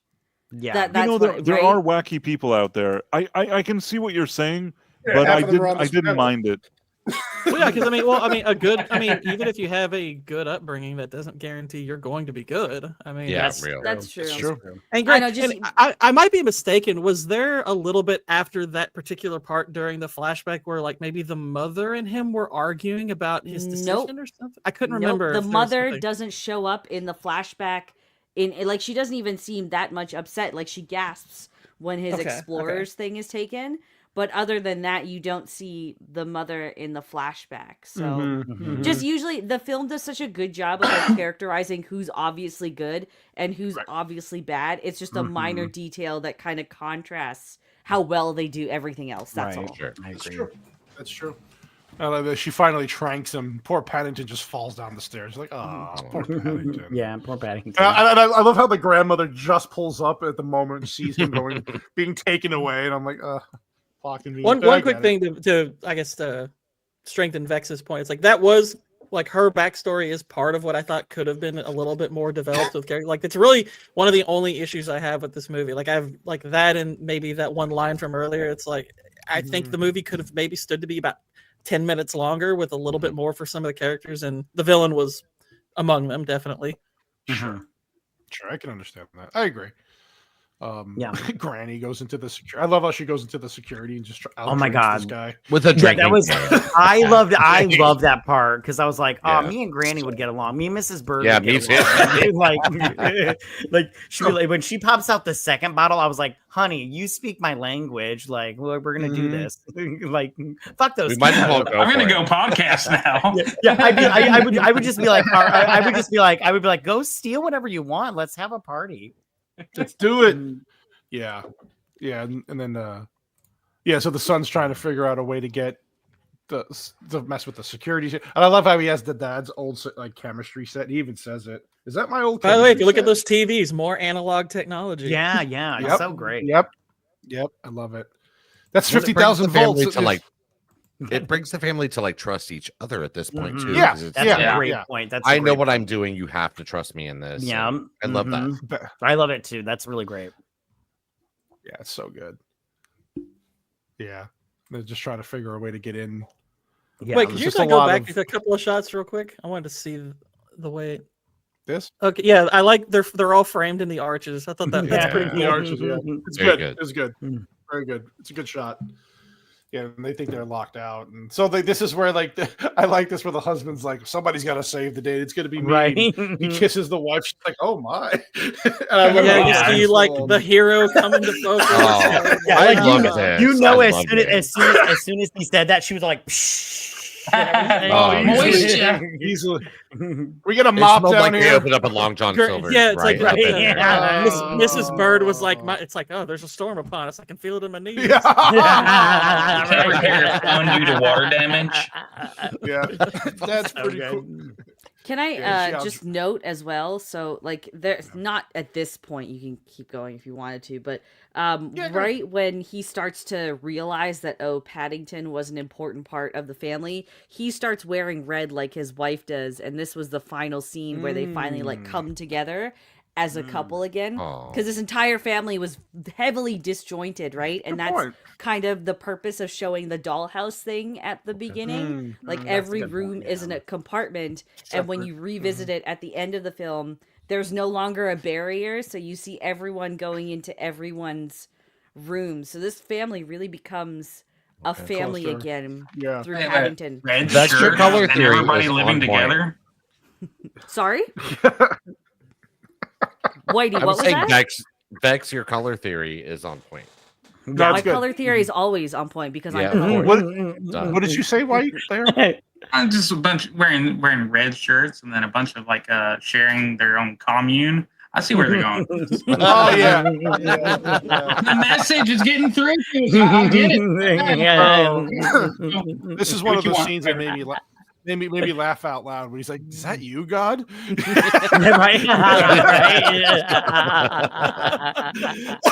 That was pretty damn funny. It's just like this is the end, isn't it? Yeah. Oh, I love it. Yeah, and I love how she's like, "There's trouble afoot" or something like that. I can't remember exactly what she says when she sees the footprints. She keeps trying to go after. Yeah. Yeah. And it's just give it up, Bear. No, Right. this is the part where- other Mission Impossible scene here. Yeah, dude, with him and the fucking Dustbusters going up. Right. I'm like, oh my god, this is. You know what I just realized? so great. They kind of ripped off Nicole Kidman's look from Vector in the first Despicable Me. Oh. Oh yeah. You know what? That's a good From catch. what? From what did they? You remember Vector from the first Despicable Me movie? The guy in the orange jumpsuit with the bowl cut and glasses? Yeah. They kind Really? of ripped off Okay. that look for Nicole Kidman's character in here. It's a There's- good yeah, look. it It's is a a good similar. look. It looks better. hers Where's actually it does. better? Yeah, hers is a little bit Bob, more like- feminine because hers is more feminine because it hangs down a little bit more. But yeah, it's the same kind of style. And she's got Same a kind of vagina. Wow.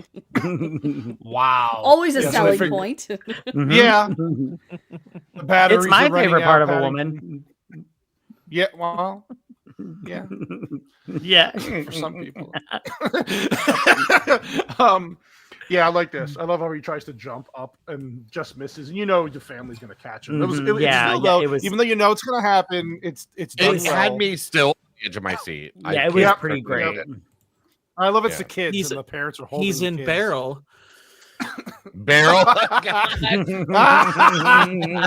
So love how they funny, did. Gord. I love Very how they good, did the Gord. scene and how they pull him up at the last minute. Yeah, it's very That well was done. great. Yeah, It's nothing. They didn't reinvent the wheel or anything, It but was it earned. just It felt it works. good. Yeah. Yeah, you felt Yeah. good for it, yeah.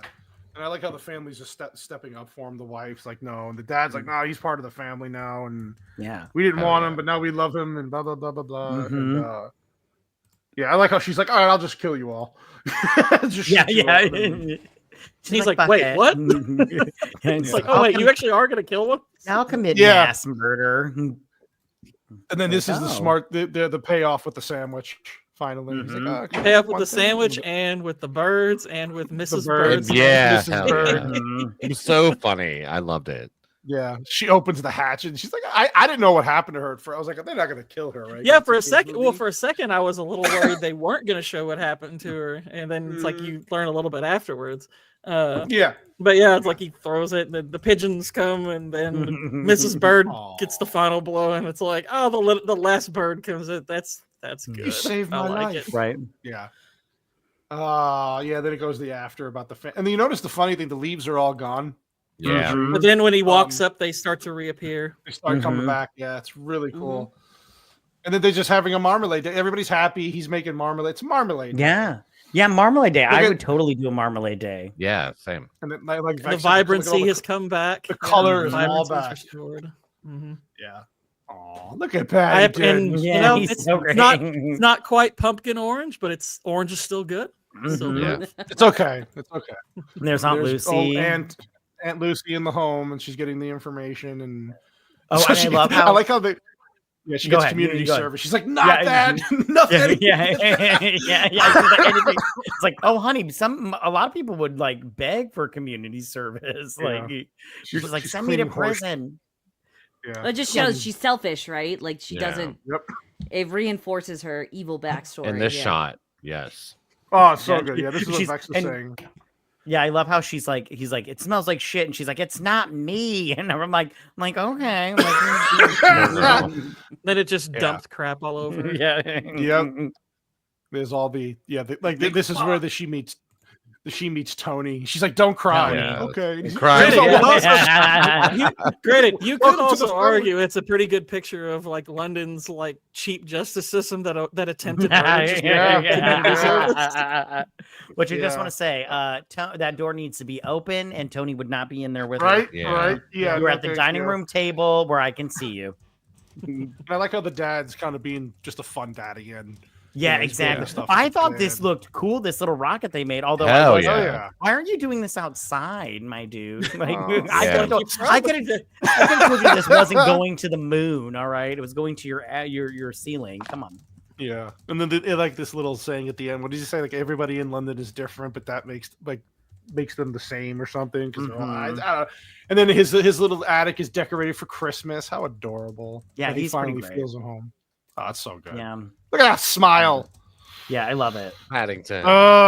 He's so cute. And then they all go outside and have a snow Paddington. fight. Yeah. It's so good. And then Yeah. the music. And again, God, it just it ends well. Which It's again, just- I was up dancing. was I was sitting up there dancing. yeah, man. And I was like, after it was over, even like we were just saying, God, man, what a good movie. They just don't. Yeah. It's really more. great, yeah.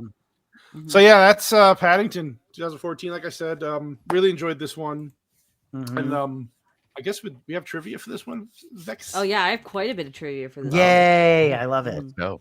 All right. So Paddington released between November 2014 and 2015, with the last market hitting in July of 2016. It was Japan was the last place it was released.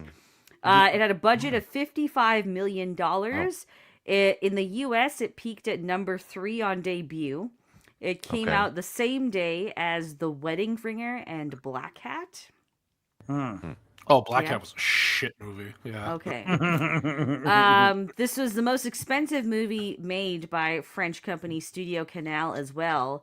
The total gross was over $268 million. Wow. With 72% of that being international. That can make sense. Yeah, that makes It sense. deserved uh, that money though, for real. Yeah, Yeah, I'm actually looking at box office modes right now. It's significantly more than that. It's 326 worldwide. Oh wow. Is that the original run or all runs? I think it's all runs combined. Okay, yeah. So I just looked at the original run. Yeah, okay, yeah. All right, so wow, I didn't realize this got such a big re-release. Yeah, it re-released 2020, 2021, and 2024. And worldwide 2024, it made 57, almost 58 million more dollars worldwide last year on re-release. That's insane. Wow. Holy cow. Yeah. That's impressive. Yeah. When it did come out on DVD and Blu-ray, this was the best-selling DVD and Blu-ray in the UK for 2015. It sold feels 1 real. million copies It- in a yeah. record time. Good. Yeah. Yeah. I mean, oh, today go it ahead. benefits from being on all those streamers. Mhm. So it has like a second Yeah. life. Yeah. Yeah. I It's would on say. Hulu, I and, agree. like HBO, Hulu, Disney, all that shit now. I think, right? Mhm.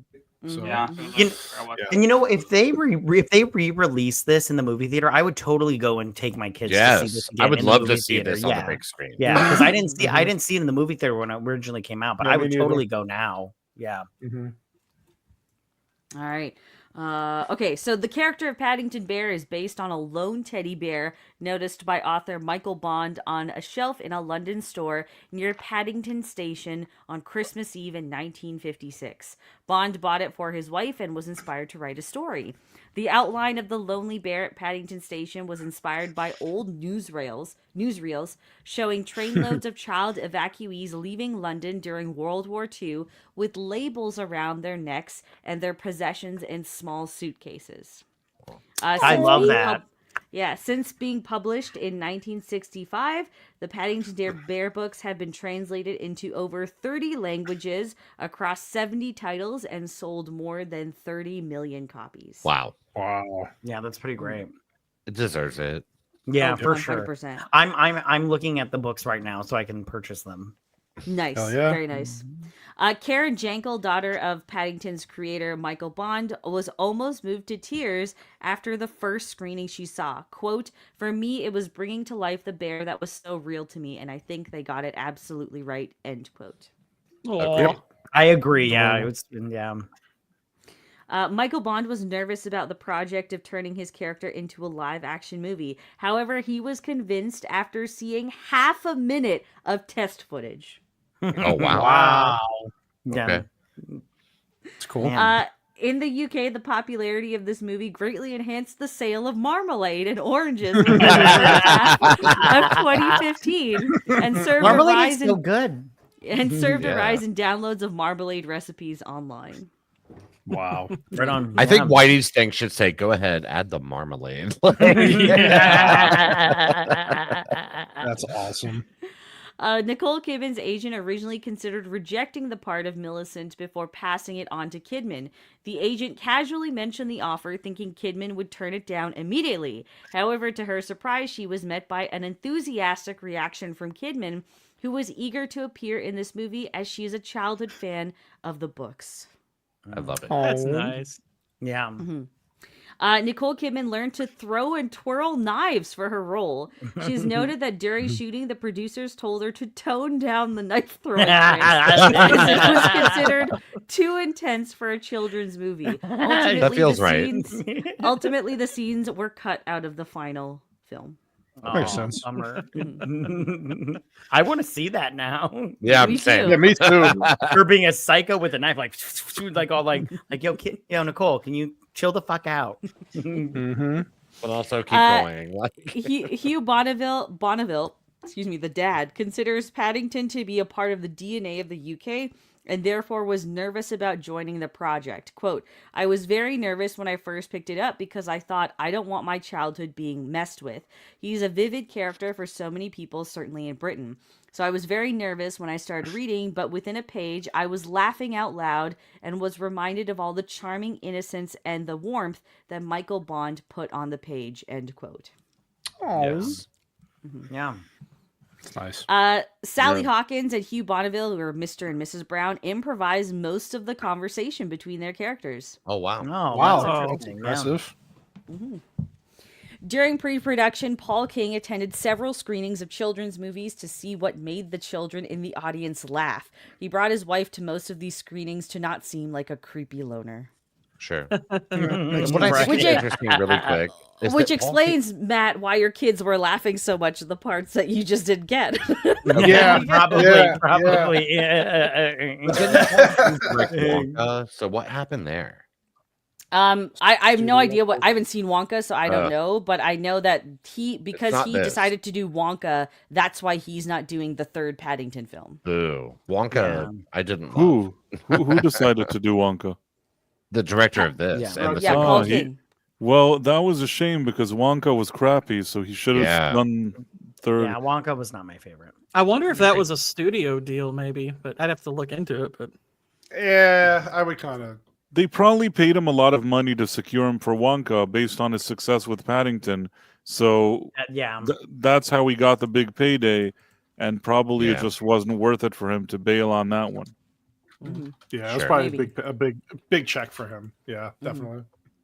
It has Timothée Chalamet in it, so yeah. Timothée. Timothy Chalamet does like a poor impression of Gene Wilder in that movie. Yeah. That movie ladies just are never always made blo- sense to me ever. The ladies love him though. He like puts a spell on women. Anytime I say that and there's I like a don't get woman it. next to me, except for maybe Vex, I'm not sure. Most women, even the ones that are like the most based or whatever, I'll say, yeah, he didn't really seem like Wonka. He didn't act like Gene Wilder, Agreed. and I didn't buy him. And they're like, but he really tried. Like women will always say like nice things. Don't you see that he really tried? He was singing. He was this. Like women love him. I don't know why. They just look at him That and is so Chalamet. true. It's one of those mysteries of the universe. The I don't Chalamet get it. You know what? Yeah. You One know of the what? 7 wonders of the world. Or Price, the it's not a wonder of the world. mystery. It's the same reason why female teachers like to fuck their students. Oh. Wow. I What? knew. I'm not sure I understood that. Do you really want to though? No, Kind of, no. yeah. Okay. Why do the women like him? Because he You know looks what? like a student. Yeah, We Price. want Wow. Well, him to I'll be a explain this student. to you off stream where it doesn't Okay. risk the video being taken down. How about I that? see that women feel like he's the kind of sort of guy that they can tame. Yeah. Yeah. Yeah, we'll go with that one. Okay. Yeah. The inexperienced guy that they can tame. I'll go with that one. Yeah. All right. This movie featured Paddington's iconic blue duffel coat and red Peruvian hat. However, producer David Heyman dismissed his red Wellington boots because they were not part of the original design of the character, but were added by toy factories over the year to make the real-life Paddington teddy bears be able to stand on their feet. Oh, Interesting. I like that decision. Me too. Yeah. Yeah. Michael Bond originally intended for Paddington to be from darkest Africa, where, in the 19th and 20th century, European cultural imagination, all strange things come from. When informed by his editor that there have been no bears living in Africa since the days of the Roman Empire, he researched and found that bears are living in Peru, and thus changed Paddington's point of origin to darkest Peru. Bears in Harlem. Yeah. Really quickly, I'd like to draw attention to Marmalada's daddy. Yeah, I Right in saw the middle that. Yeah, Daddy. Right in the darkest Peru. Aunt Lucy resides at the home for retired bears in darkest Peru. In reality, there's a Peruvian National Forest and Fauna Service which takes care of misled and lost bears. After the release of this movie, an abandoned and wet 3-month-old Peruvian bear cub was rescued in the middle of a highway and taken to the Center for Safety and Recovery. That is interesting. That is interesting, yeah. Dame Emma Thompson did an uncredited polishing of the script. She received a general thank you in the end credits. Nice. The red carpet premiere. Oh, sorry. Go ahead. Why didn't she? I think she should have taken a check. I never understand this kind of Right. courtesy. I agree. I'm sure there's an interview where it's explained why she's uncredited. Sure. Yeah, I didn't look into it. I'm sorry. The red carpet premiere in China was not attended by any cast members, but Prince William of Wales did in order to introduce the English movie to a Chinese market. Wow. The Winnie the Pooh. A real bathtub was used for the scene where the Browns' house is flooded. It took several weeks to finish the sequence and required to send the bathtub down the stairs for several takes. Oh, wow. That's interesting. Wow. This movie contains over 700 visual effect shots. I don't doubt that for sure. Yeah. I can see that. The Paddington Trail was a part of the promotional campaign for this movie. The event was created in collaboration with Visit London, which is like the tourism thing, right? And featured 50 statues of Paddington Bear placed all over London. The statues were designed by members of the cast and crew and several other British profiles, including Emma Watson, Benedict Cumberbatch, Michael Sheen, David Beckham, and the mayor of London at the time, Boris Johnson. The statues were sold off at an auction when the trail was completed in December, and the money was donated to the National Society for the Prevention of Cruelty to Children. That's good. And Jeremy Clarkson owns the first produced Paddington Bear toy since it was created by his mother, Shirley Clarkson's company, Gabriel Designs, which was the first Paddington licensee to create official Paddington toys. Jeremy Clarkson is one of the Clarkson former Farm. hosts of Top Gear. There you go. And Clarkson's Farm. Nice. Oh yeah. Oh yeah. Oh yeah. Clarkson's Farm is great. Watch it. Top Gear is great. Watch it. All right. I'm a little more familiar with Clarkson's Farm, but I know. I got you. Yeah. I grew up with Top Gear. That's why it is okay. All right. I have some casting trivia. I'm excited. All right. Yeah, that's my Vladimir Zelensky. No, Voiced okay. as- no, he voiced before becoming the president. He was the voice of Paddington in Yeah. Ukraine.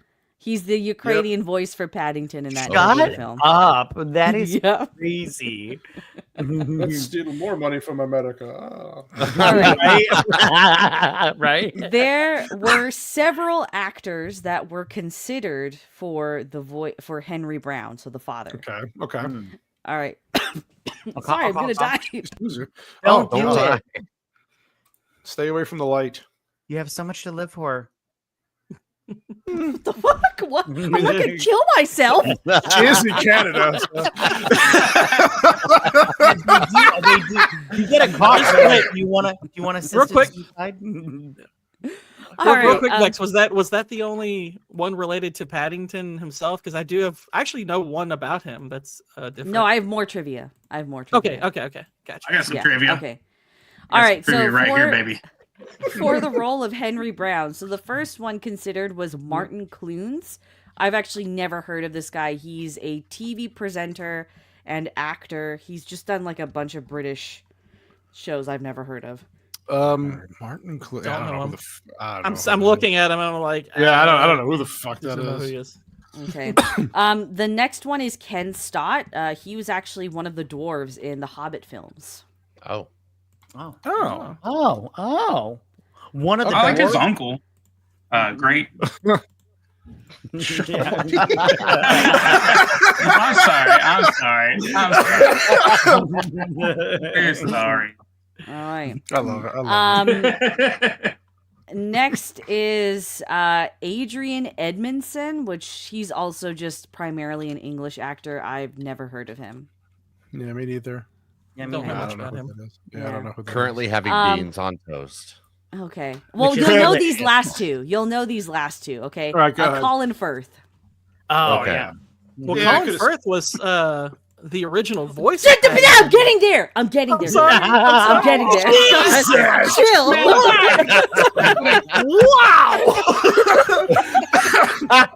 I'm gonna gut you, pumpkin. You know what's gonna happen at Halloween? I just got bear attacked. I'm sorry. No, you're wow.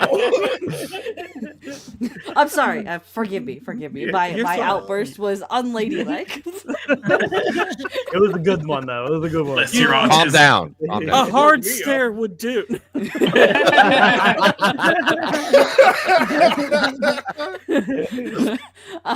And the last one is Rowan Atkinson, who is Mr. Bean. Yeah. Oh yeah, Oh, Rowan. that would have Yeah. been great. Yeah. I like that dude. Yeah, I like him too. All right. Why? Wait. Why is Christopher Walken never on these fucking lists? Just lie to me and tell me. Well, he he's is. not English, so that's why he's not on this one.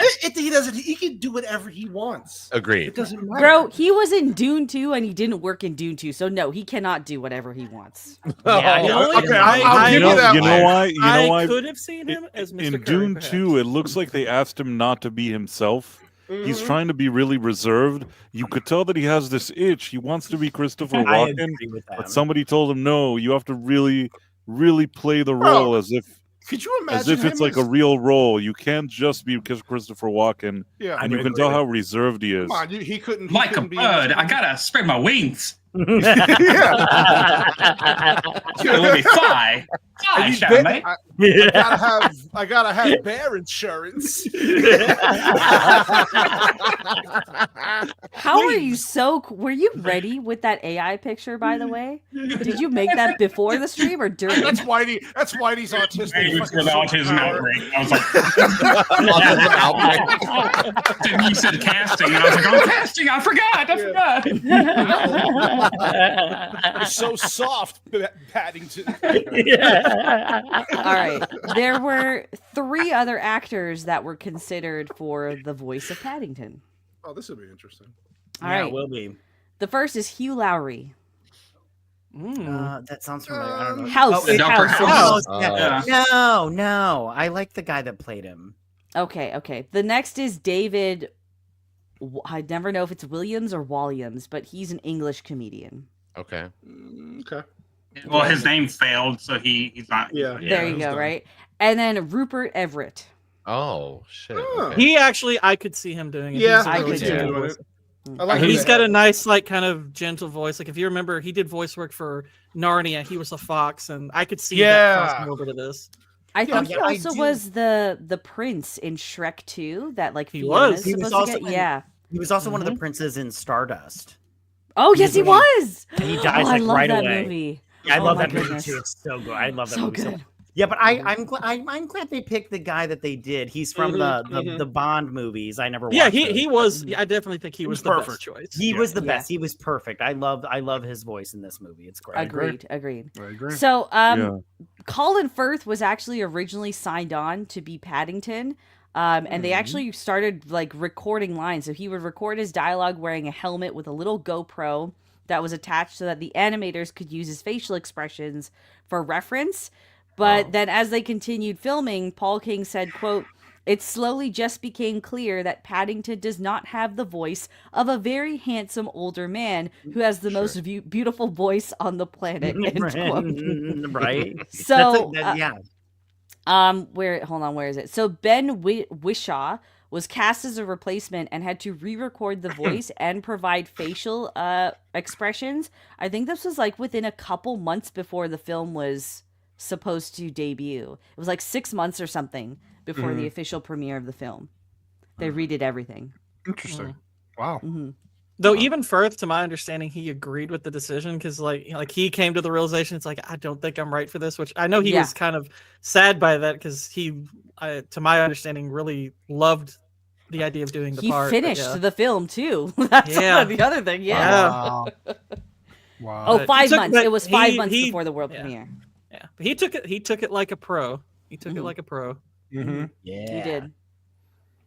Yeah, I like that's all the Colin trivia. Firth, so yeah. I like Colin Firth too. Yeah. Me too. I like him too. But I'm glad he didn't do this movie. Yeah. Yeah, yeah. You know what? I would have preferred him to actually be the dad. I think he would have fit that role really nicely. He could have. He definitely could have. Yeah. Yeah, I could see that. All right. Yeah, that's all the trivia I have. Oh, That was good. Good very trivia. good. Now, guys. Gord. Yeah, it was good. Yeah. Yeah, what the good fuck, job. Gord? Anything else you You want to gotta say interrupt now, on? Yeah. I always try to save the best for last. I was so gonna bring up the Clarkson, Jeremy Clarkson thing, but it's had it. I think Yeah. I thought she was gonna segue directly from him being up for one role to the next, and when it didn't come, I thought, oh, she doesn't know. Oh, she doesn't know. Shut up, To be Gord. fair. Indian girl doesn't know. Thank you, customer service. Right. He wouldn't do the The first time, producer to be doesn't fair. know. Producer didn't produce. She unproduced. All right. I guess. I have after these that- framed pictures of all the panelists behind me, so I am Yeah, a good you Oh, producer. should. when are you getting your shirt? Yeah, wait, I sent you. No, I sent her a shirt. This producer on there. MMM producer.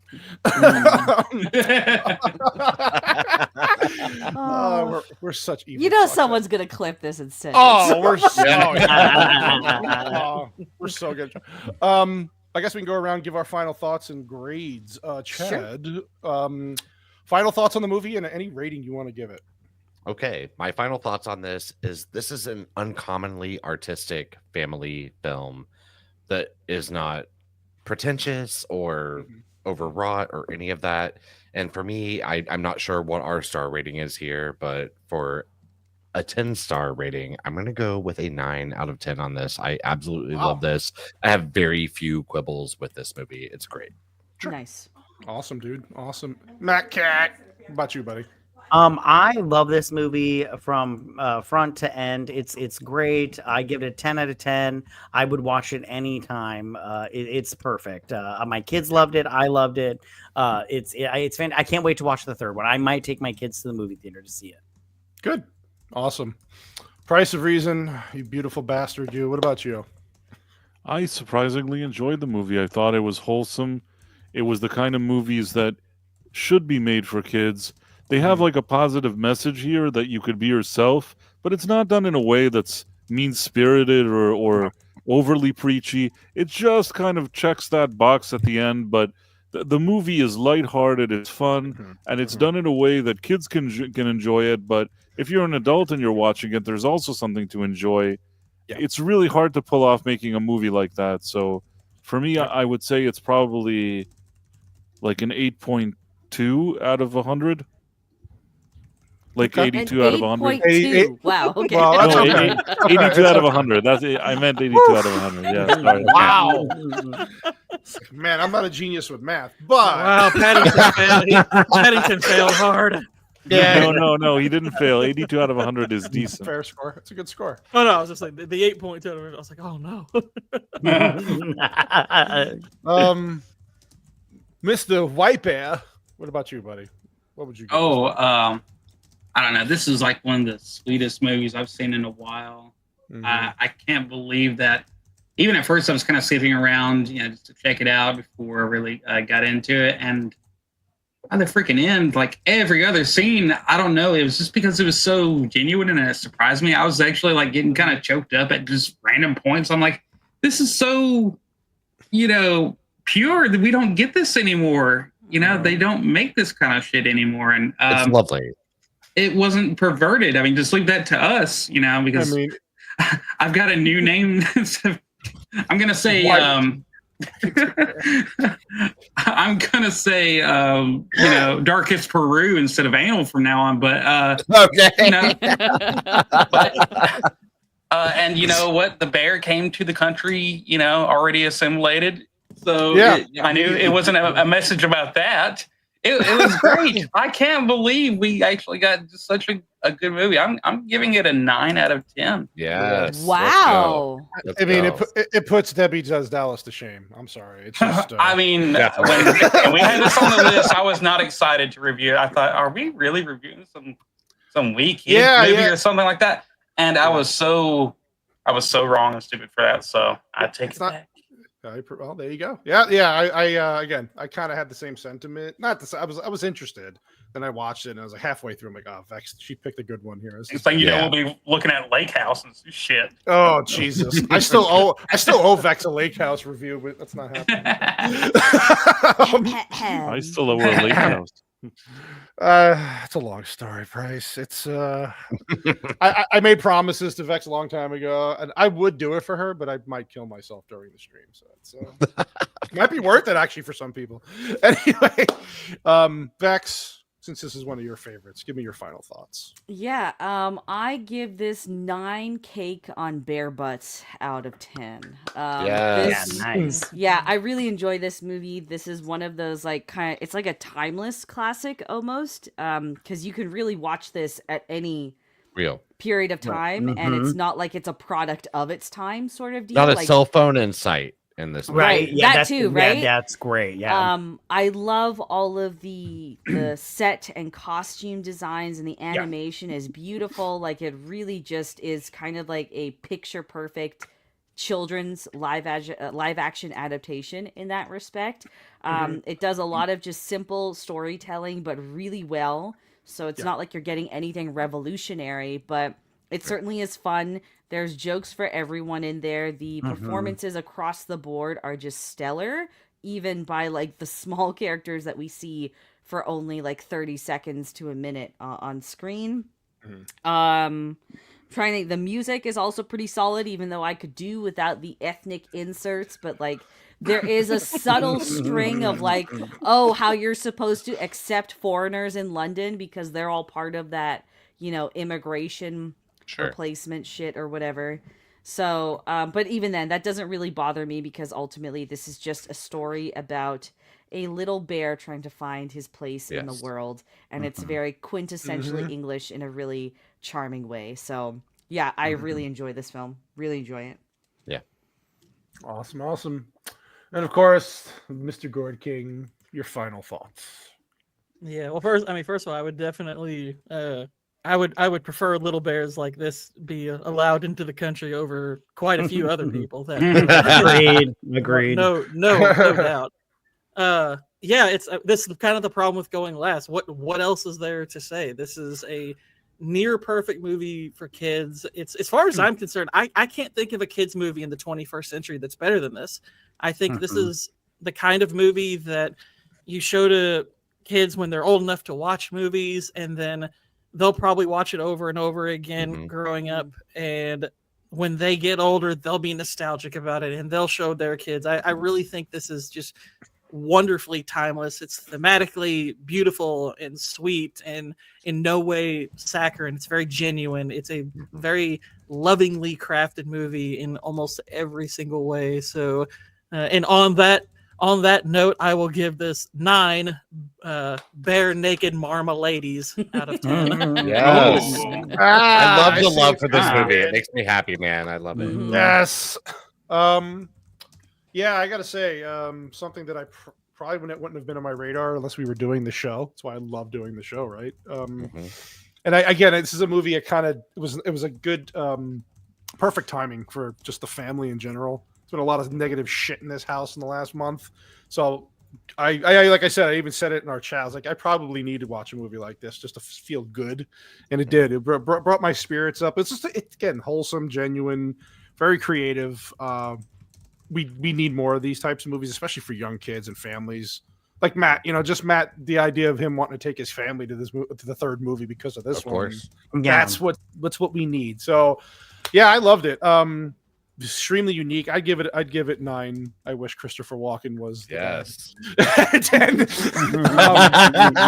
Yeah, it's just excellent. It is good to just watch a wholesome movie that we all enjoy and talk about it. And whatever the little nitpicks we have, they're minor. Yeah, minor. Minor, yeah. But yeah, that's it. That was good. That's Paddington, people. Even though Yeti's giving a shit that we're talking about a kids movie. You know what, Yeti? Oh, he'll be strong. Stop that. Yeti. I still love you. You stop that. Thanks, Yeti. Yeah, Yeti's gonna go. He's gonna go snowboarding in my honor. He said so. Okay. He would love this movie. I'm telling you, he would. Yeah, he'll watch it with his kids eventually. Oh, you know what? Yeah, no. There's one reason why he won't watch this with his kids, and it's because a bear dies in the beginning. Oh, it'll be okay. Everything will be okay. Yeah. It'll be okay. It's okay, Yeti. We'll be there for you. Yeah. If you need to talk after the first 5 minutes. Yeah. We'll do it. That was great. That was a great show. I'm glad to be back with everybody to talk about movies finally. Yeah, and then I guess we can go around, find out where everybody's going to be, what they got coming up, and get the frick out of here. Chad, you lovely man. You what do you have coming up? Shout out your stuff. Promote. Oh my God. So Steven Bader's podcast on YouTube, guys. Also anywhere you get audio. And if you're ready for like the dumbest shit you've ever seen, you can follow me on Twitter at MISTERB1003. You know what, Chad? I've noticed that since you've gotten into a relationship, you don't post late night as much anymore. No, I've been busy, really girl. Sad. But it's sad for me because I'm just like, I'll be up at night and I'll just like, oh my God, Chad will be posting something fun right now, and there's nothing there. Like, what? Well, Chad, come on. It ain't depressing no more. Yeah, that's true. That's true. You've changed. We got to take changed, bro, yeah. There's a trade-off, guys. Yeah, that's hilarious. What are you guys reviewing next on Screen Invaders? I mean, generally our week to week is kind of like whatever we watch for the week. I like that. I like that girl you added on there. Sorry, I interrupted you. I apologize. I love her. No. She's great. Carly's wonderful, but yeah, really our show every week is just sort of what we all watch for the week. There are 4 of us, and we kind of discuss whether we like it, whether we recommend it, and occasionally there's a game or some other sort of content that we throw into it, but it's mostly about what we watch for the week and whether we recommend it to y'all or not. And we have 4 very diverse people on this show with very diverse tastes. We just did our top 5 of the year list for each of us, and there was so little crossover in this that I was kind of shook by it. I thought there was going to be a lot more of it, but not much crossover. So we're the place to come for recommendations. You'll find one of us that sort of you align with and might be able to kind of podcast. Yeah. That's awesome. Matt Cat. Hey. Busy man. What do you got coming up, sir? Promote, please. I just finished my top 10 animated movies of the year. I've got tomorrow I'm going to do a Creature Commando season 1 review, and then I'm going to do an Alien Romulus review. And then I was going to mention it, but I didn't. I'm doing a review on this movie called BMX Bandits, which was one of Nicole Kidman's first movies. Oh my God. Oh, wow. Yeah, because I recently rewatched it because, anyways, but I'm going to do a review on that. So that's this, and I'm going to review the Skeleton Crew, but that show sucks balls. So. And I just watched your Sex and the City review with you and Benna. Yeah, yeah. And I do have a podcast. It's called BS Drunk Movie Reviews. And that's always a good time. Yeah, I've been on there a couple times. It is a good time. It is. Yeah. I'll get a hold of everybody. You can all be on this season. Yeah. Nice. Awesome, buddy. Always good time having you on. We love you. Hold on. Don't, White Bear, can you not change your thing so I can screen cap that, please? Yes. So good. He wants to break off a piece of that. Yeah, for sure. I got it. I got it now. At least one. Break me off a piece of that, man. I'll take a bite. I'll take a bite of it. Yeah, you will. Dirty, but Price of Reason. I know you've had some reviews that I have. Yeah, I posted a few reviews recently, and they were doing pretty well, except for my last one. I did for Den of Thieves 2. Maybe there's just very low interest in the movie. It's one of my poorest performing videos in a long time. Okay, that's the it's new January. January is Butler the movie, rough right? month for YouTube. So yeah, I guess. Yeah. I still. Well, love if anybody's interested in my review for Den of Thieves 2, it's on Price of Reason. Okay, on YouTube. Yeah, I have it saved to watch. Okay, cool. Yeah, it's good. It's good. I have it saved to watch. Yeah, go check out all these guys' channels. They're freaking amazing. Good people, good guests to have on here, but they have good content, so please check them out. White Bear, hey White Bear, I have a question. You have all these clips that have these little your pixelated clip things that have come out recently from MySpace.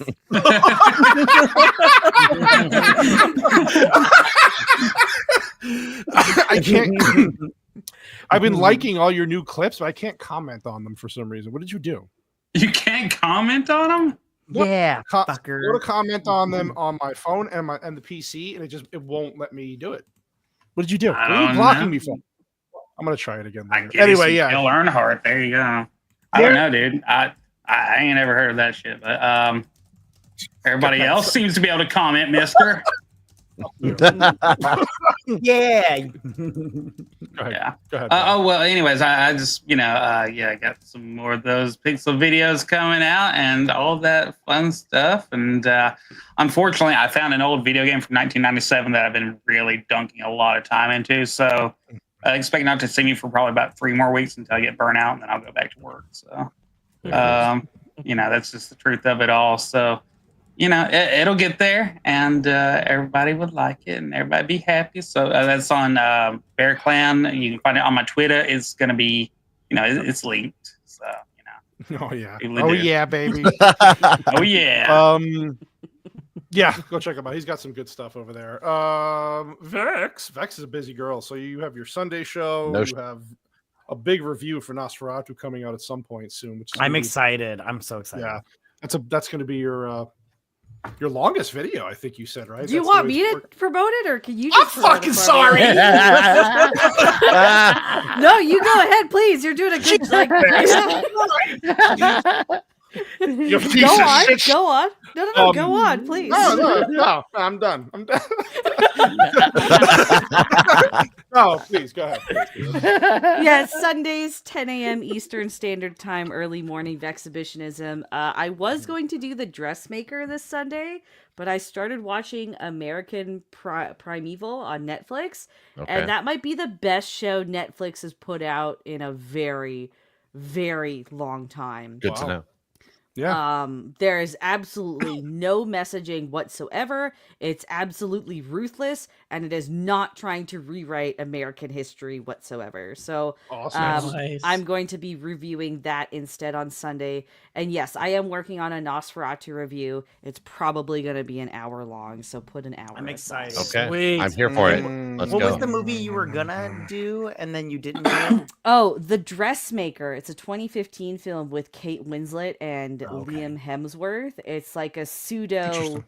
Western. It's a dark comedy. It's got a lot of issues with it, but Mhm. I really enjoy it. Okay. And all the performances are just like mint. It's like a mother-daughter film, but it's a mother-daughter film without having to push like the whole women can do it message sort of Yeah. deal. So it's a fun movie. I Awesome. recommend it. Oh yeah. Very nice. Sorry, God. Is there Very anything else nice. that did I? No, did I it's just forget to what mention anything? between Nadia and Gooch and you, I don't need to promote myself at all. You guys can just do it no, for me. no, listen.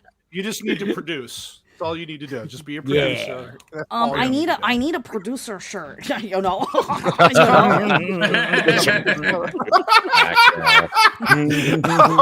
Have you been on this channel before, by the way? Oh, okay, I have. Okay. You're not big enough. You're not big enough. Anyway, Gore King, you beautiful pumpkin. I know you were playing Red Dead. I'm gonna fucking do it anyway. Playing Red Dead. You have some videos ideas in the works.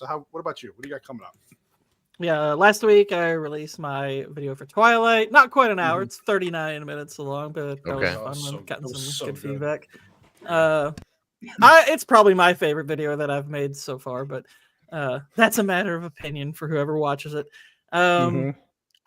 Tomorrow, second episode of Gourd Tier Tuesday, I will be ranking every single film that has made $1 billion or more. I have one more to watch, and I have caught up. Although technically, I think Moana 2 probably crossed $1 billion this weekend, I so think that'll it be the one that has. gets left out, I guess. But yeah, I will be tearing those off tomorrow. And, Oh Nice. crap! Actually, I have 2 movies to watch. I have to watch Inside Out too. Crap. Oh. So Are you this streaming could be Red Dead tomorrow? no. Whatever. Yeah, I've got that, and I am working on my next video. I'm scripting it right now. I am going to be poorly explaining the plot of Aladdin and telling you why Genie is actually really terrible at his job. Okay, there it is. Oh yeah.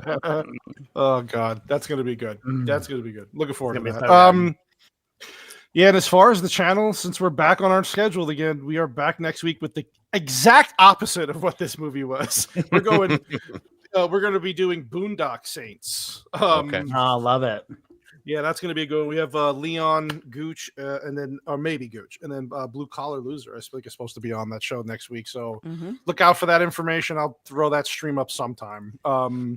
Yeah, that's it. I want to thank our panel. You guys are awesome. It was great to come Thanks, back guys. for this for a Yeah, show. thank you. With everybody. Yes, That was this great being here. Yes, you guys. are all Welcome awesome. back, Cannoli. Welcome Yeah, welcome back, We're Cannoli. glad Oh, to yeah. have you. Oh, Remember, even in the darkest of hours, we still got your back. He was in dark Arizona. There you go. Paddington brought him back to life. He's back, guys. Dark Phoenix. Yeah. It's nice to be back. Yeah, please go check out all these people's channels. All their information's in the description. Subscribe to them and help them out. Except Vex, I don't have to apparently fucking promote her. So. Okay, right. We'll be. Thank you, Gooch, for the membership gift, and That was everybody else in really the generous. chat. Thank you for coming back and supporting us. We'll be back next week. We're back on our regular schedule now, unless somebody dies, and hopefully it's not me. So it's say goodnight. We love you. Thank you, and see you next week. Bye. Bye.